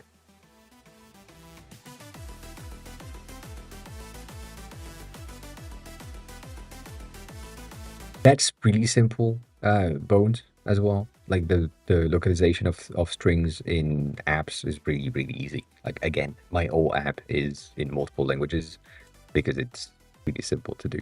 Yeah. Um,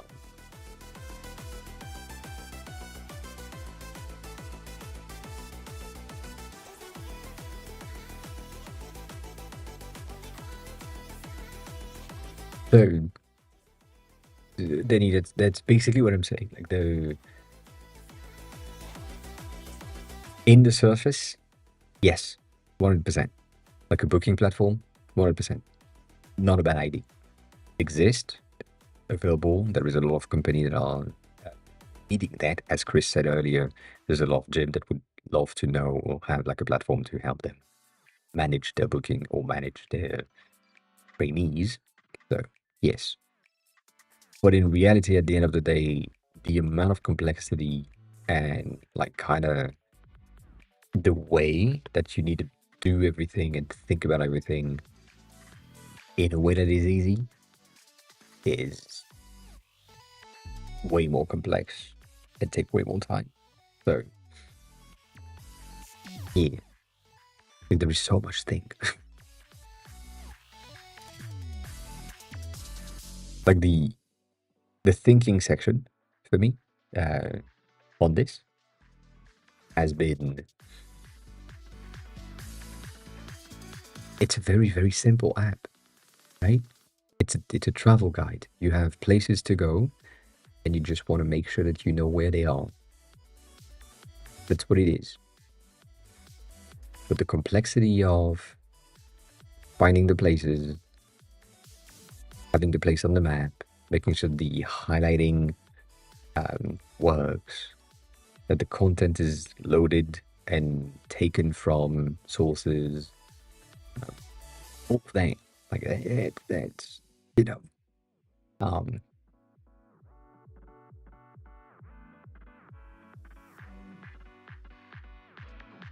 that no, that exists here. Yes, that's a pretty. I mean, that was a pretty good system in France, and then the company that did that died because it was not profitable. But basically, what they had, like, you had the ability to subscribe to one subscription and then have access to all the gyms. But yeah, but that's pretty good. That's not, again, when I'm saying that already exists, I'm not saying you shouldn't try. What I'm saying is that's already exists, therefore you have like a blueprint to do something better than what they already did. Right? It's not like discouragement on my side, it's encouragement in doing better than what already exists. So find the existing and then fix it.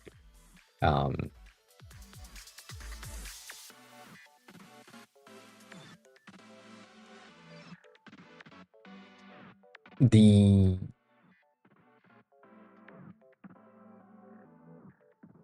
like the issue with this is that it's a pay as you go training style with different gyms, and most of the gyms that exist kind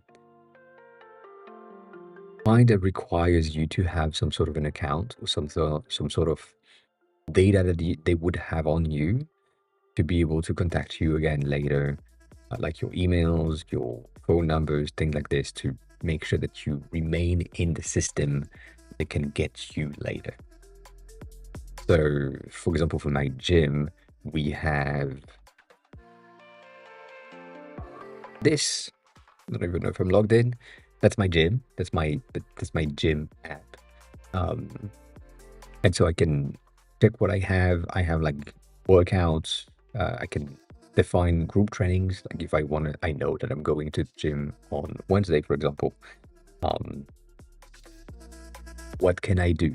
Who is available? Do I have like a training mobility? I have one at um, midday, and I could do that. Like if I wanted this, but I could, right? It's in there. It's available. I can go into my favorite gym, right? They know that, but that exists. And so this is an option. I can also check. I think I can also check like coaches directly and get in there. But it's it's all in one app, which is basically what you're describing. So this is for my gym specifically and my gym brand, not necessarily all gyms. And so what you have in mind is combining this with other gyms around me so that I can check who has what, and maybe the mobility thing doesn't work for me on Wednesday, but another gym has something um, that would have like the mobility on Thursday, for example. No, I don't own a gym, but yeah, I don't know. um, but that's the thing, right? Like this is a coached video. You can follow through, do the whole workout with them.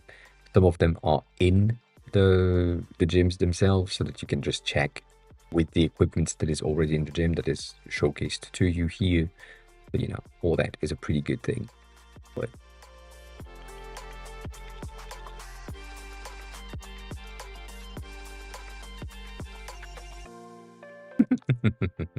I don't think anything will fire you up yet. Like there doesn't seems to be anything where you need it, you as yourself. Like right now, from all the IDs you have shared, and I think I said that on Friday as well, you are showcasing, I need to make an app so that I have creation knowledge and I have that in my background and my skills. Good. But I also have the need to make an app that I can make money passively. That's what I hear. And if you are going in with the mindset of the app is going to make me money, that's going to be kind of good if it does. But it's not a given. That's what I'm saying.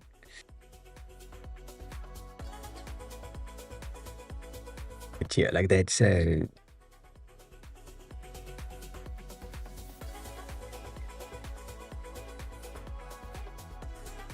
to me again, needed something for Japanese learning. Did something for Japanese learning. I needed that for myself. I am currently fully deep in the 1,000 words dictionary, specifically on the Android phones, and I need that. I need to learn these things, and so in order to move back to Japan, I need to learn Japanese. So I built this. It helps me, and it helps other people. And some people are giving me some money because they find the app pretty cool. With that, not much. Like I think there is 6 people that are subscribed.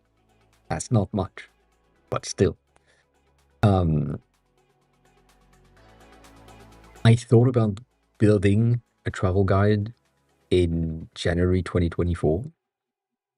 I built something, the PDF, and I was like, that's not that good.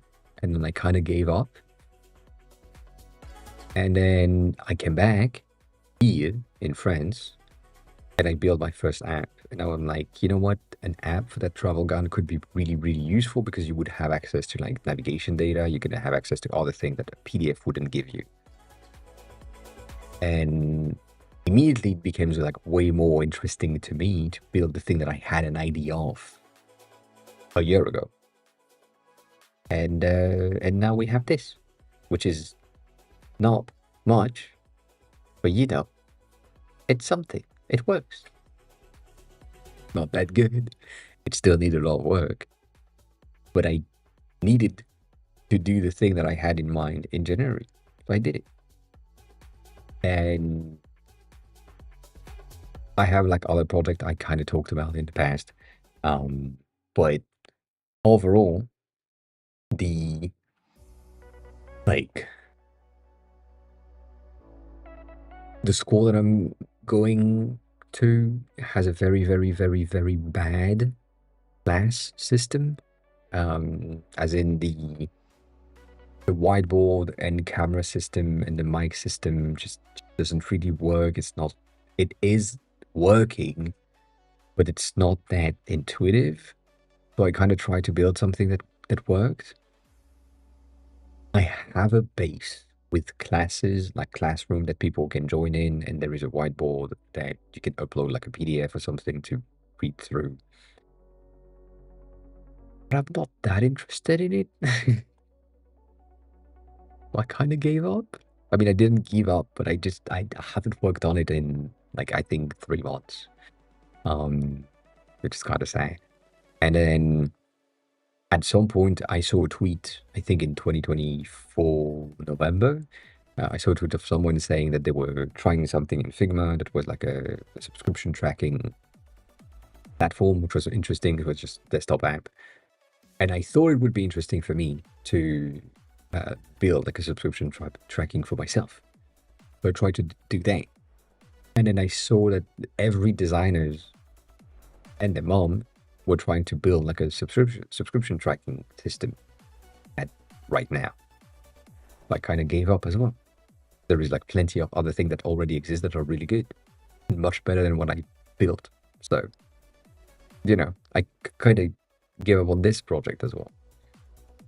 But there is nothing else right now, at least for me, that I'm thinking, yes, I need this right now. Like I absolutely need that to be able to continue working on something else. No. Just need like more features for the Japanese learning app or more content for the travel guides. And maybe a different navigation system. But that's, that's going to come in. So that's the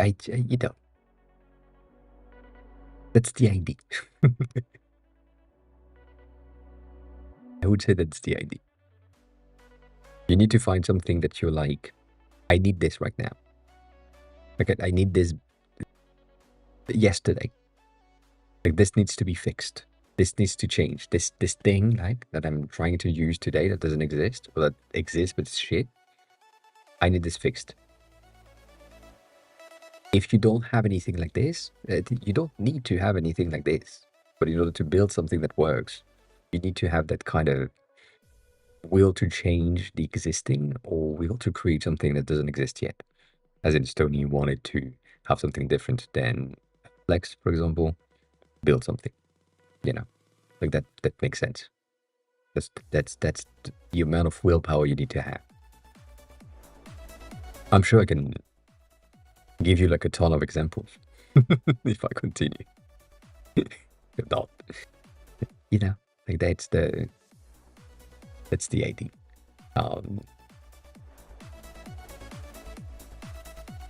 And like I don't think you need to think about it. That's the thing. If nothing comes to mind, like immediately, you don't have anything right now, which is fine. Again, you don't need to do something, but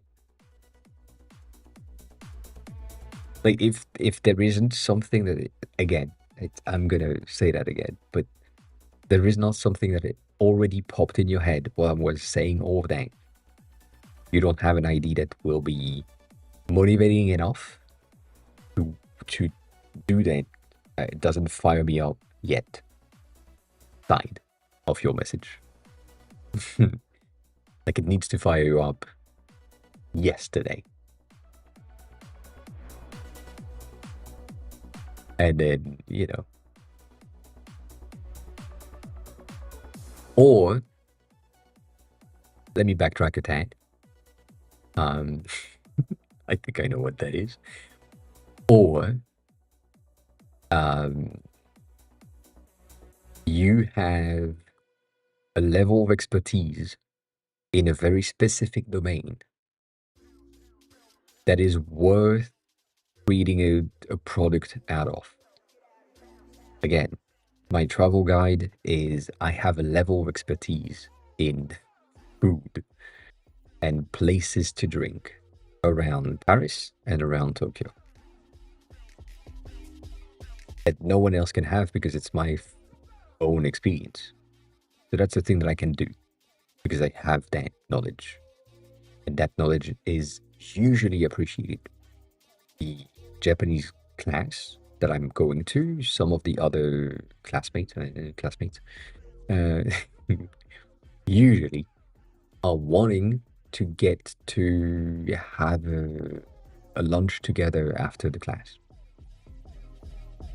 And since we started doing this, they rely on me because they know I know where to go. Like, I just have 3 questions every time, which is, are you in a hurry? What's your budget? What do you want to eat? And then we just go somewhere. And I know exactly where we need to go. And every time we go, they're happy with the discovery of a new place, new restaurant, whatever. Because I know stuff around that district as well, but also like in Paris in general, I just know where to go for food. I like to eat. That also a thing that can happen. Like if you have a certain level of experience or certain level of knowledge on something, basically, I have the recommendation. Like I know stuff. I mean, you've heard me say that on stream. I know stuff. I know stuff on plenty of domains, but there are some domains that just makes more sense to me, as in cakes, food, porn. Debatable. And yeah. No, Golden Guy is really bad. I don't like it. Also, Guy, G-A-I.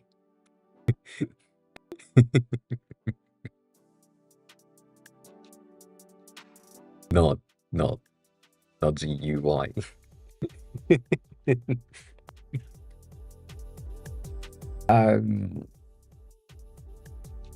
It depends. I mean,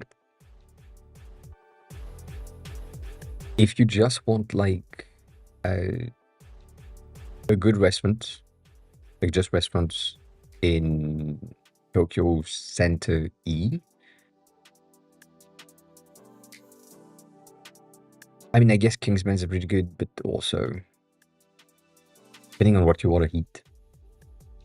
Oreo is a really good Italian place. That expensive though, but it's pretty good. And like they do these. Do we have pictures on that? They do these. Okay, love.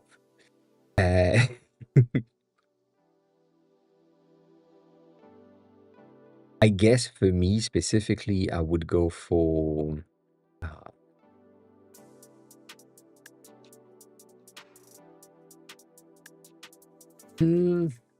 wouldn't go for mixed salad though. That's bad. If I need to go somewhere to have a drink, I would go there. Then Aiton is my place. It's where I go every time I have a date or something. I just want to stand somewhere. Aiton is just great. One of the best cocktail place that I kind of like how it looks, the interior, the ambience, all that. The fact that it has like all of these vinyls things. and overall really, really good cocktails that they are creating. Almost seasonal cocktail, and they have like one. I don't know if they still do it. It was last year, but the name of the cocktail was "Are You Depressed?" and it was a very good lime cocktail with like CBD oil in it, so they just relax you.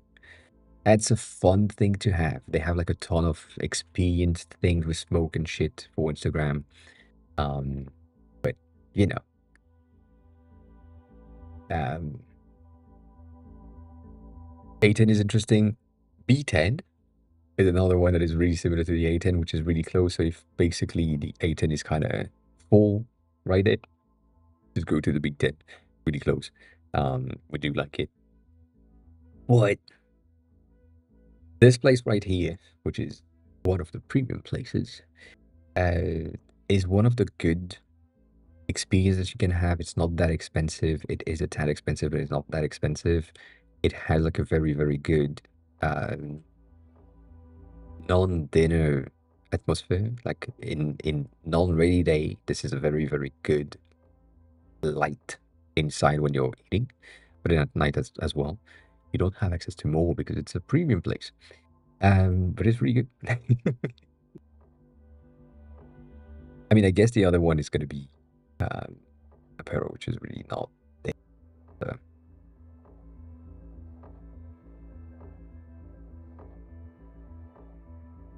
But yeah, I mean, Tokyo, it really depends what you want. There is so much things. I have 300 and something places saved, and I think 200 of them are in Japan. So, yeah. There is plenty. Have a good sleep.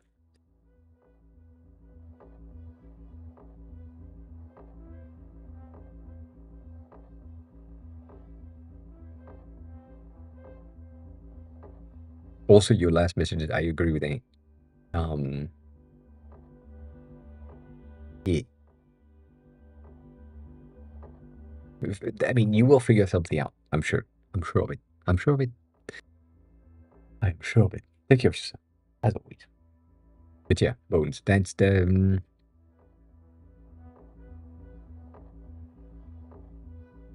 I mean, it depends what you want to do, where you want to go, where specifically you like to be. Like,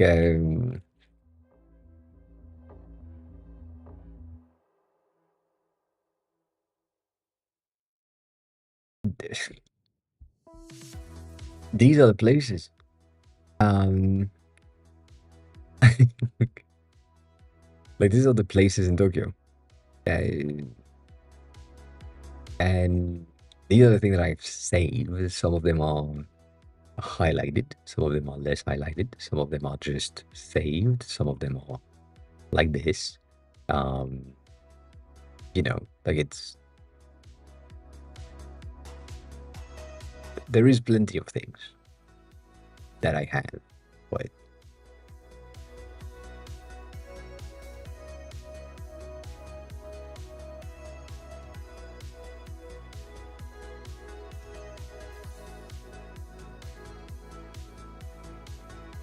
I don't do cheap. No, I'm kidding. Um, I I don't do social place. That's also one of the reasons I'm building the app. I want something that is kind of good for recommending um like less populated places. Um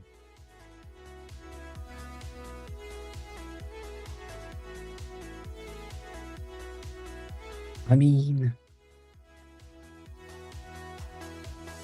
yeah.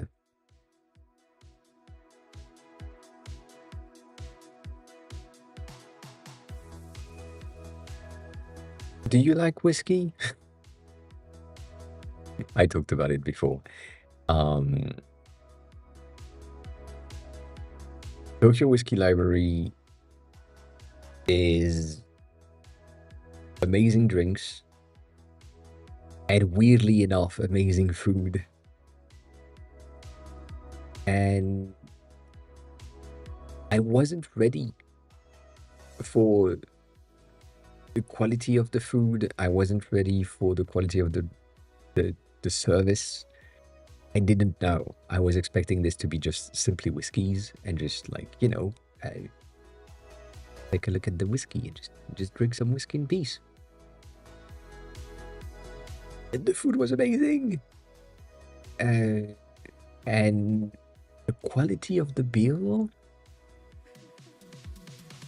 you know what? I don't remember.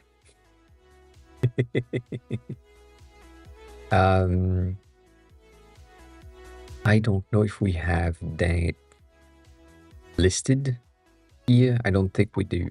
It's listed in the 3 expensive things.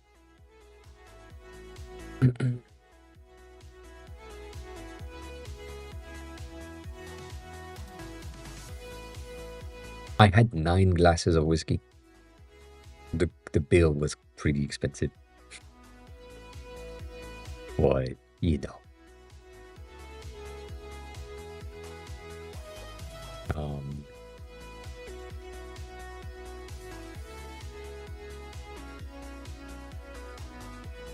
So that's the menu. I'm not doing menus. But like cocktails are 16 bucks each, and whiskey by the glass, depending on the bottle themselves, might be a bit more expensive. It depends, as always. But like lunch drinks, lunch drink at $5, non-alcoholic drinks at $2. Great. One of the whiskey that I took was a $50 glass.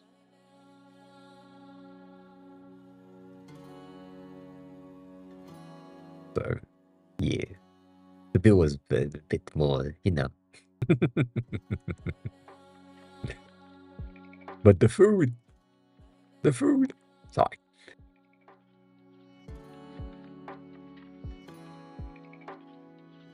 But yeah, I mean, there is so many. I have more places around here that I haven't marked on the map, not on this map. Like these are mostly the free places.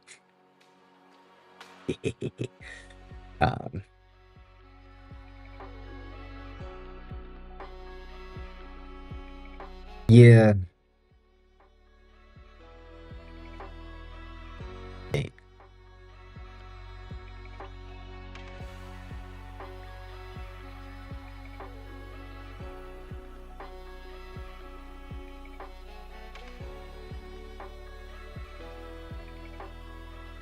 If you want something kind of cheap, everything around here, like Shibuya is going to be kind of expensive, but then you go into Ebisu. Ebisu is the drinking place. So, not Golden Guy, but like pretty cool. So 18 is the one that I highly recommend. It's a bit more expensive. Barno is really good as well. In these, like you can really roam around here and find something really cool really quickly. So you could have like maybe go there, I don't know. But like go wherever it seems good. Like all of that is just restaurants. All of the fucking things on both sides are just restaurants. And I don't know if you've ever been to Japan before. But one of the things that you kind of need to get used to, specifically in these departments, like in... You fucking move. Like if I'm here, there is a shop in the first floor, like in the basement one, and there is a shop at the top as well. So you never really know what's where. And so, as an example, um, one of the thing,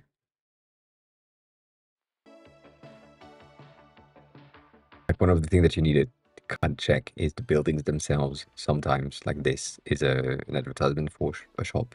Yeah, Ryan, hi, welcome back. How was the, how's your ass? How's your ass? That's the usual question. Like here, for example, you have a shop here and you have another restaurant here. Like this is a drinking place and this is that's, yeah, so that's a story place. Um, you know, like it's everywhere. And uh, the example that I had is, not name, the name. Um,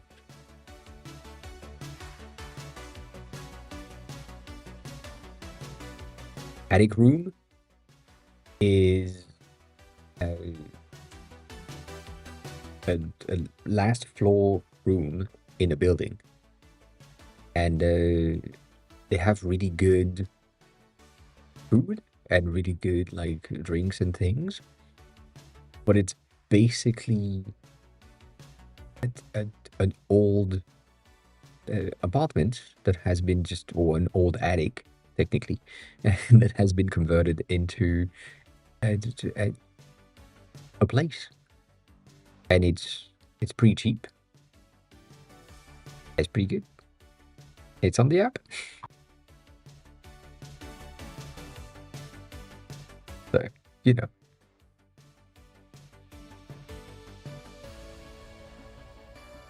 Attic room is something that it's on the 7th floor of that building specifically, and you wouldn't know.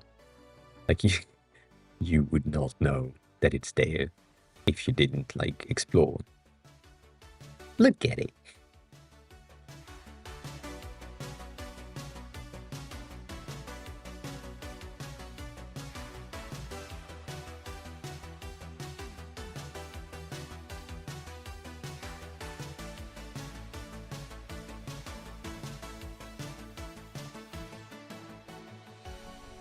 Like it is. It's on the 7th floor. I think it's there. I forgot. It's been a while. Um, yes, the first floor is ground floor, in Japan. So that's a thing also.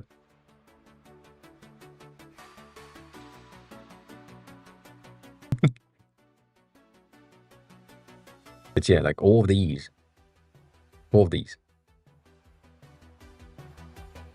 shop, shop, shop, shop, shop, shop, shop, shop,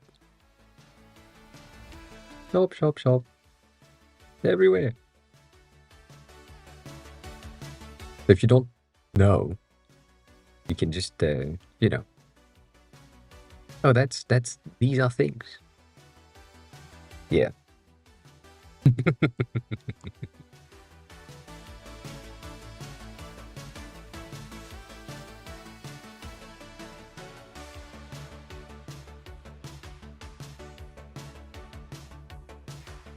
But yeah, that thing. Also, there is a Shake Shack here. God damn. That's for me. A Shake Shack. Sorry. That would be the recommendation. That, that would be my recommendation for Tokyo specifically.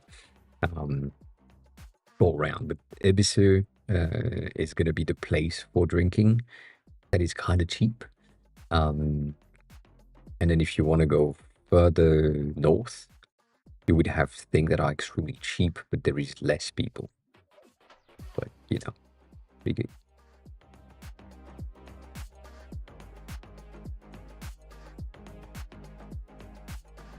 Here? What did you say? What have you done?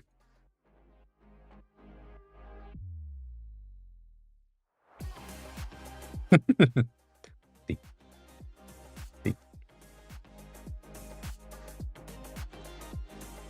You're welcome.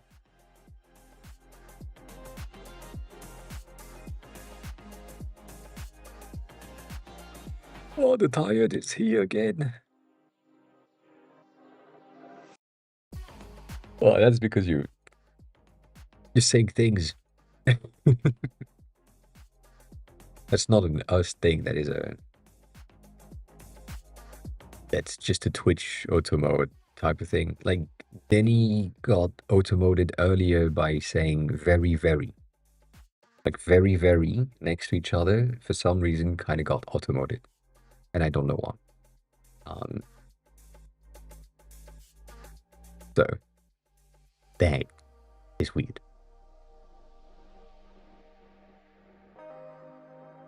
How was the snow though? You didn't say that.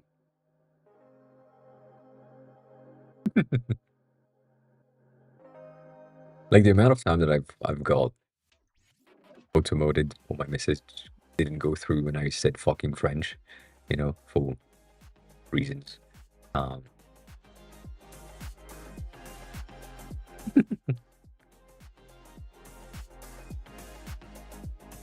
Holy shit. Ah,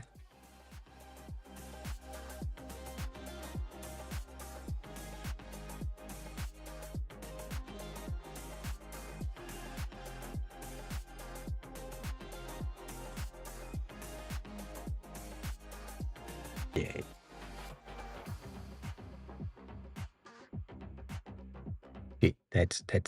Yeah, that's not.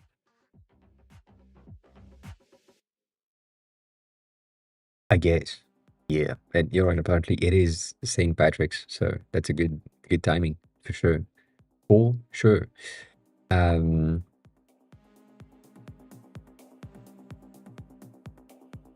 Hmm. Hmm. Hmm. Yeah, but we rated Cat on Friday, so John.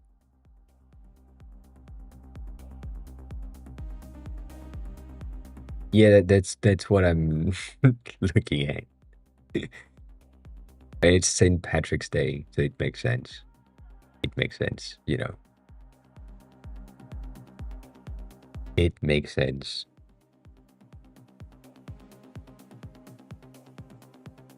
I'm saying you there. There is so many people in this chat.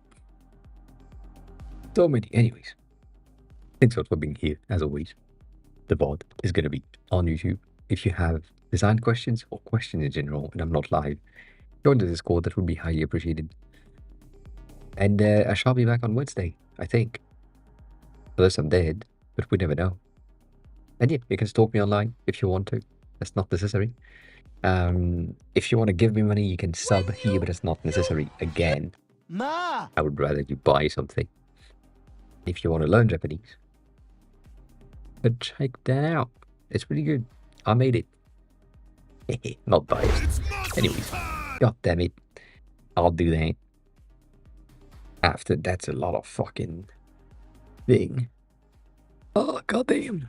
Well, you know what? You can see it.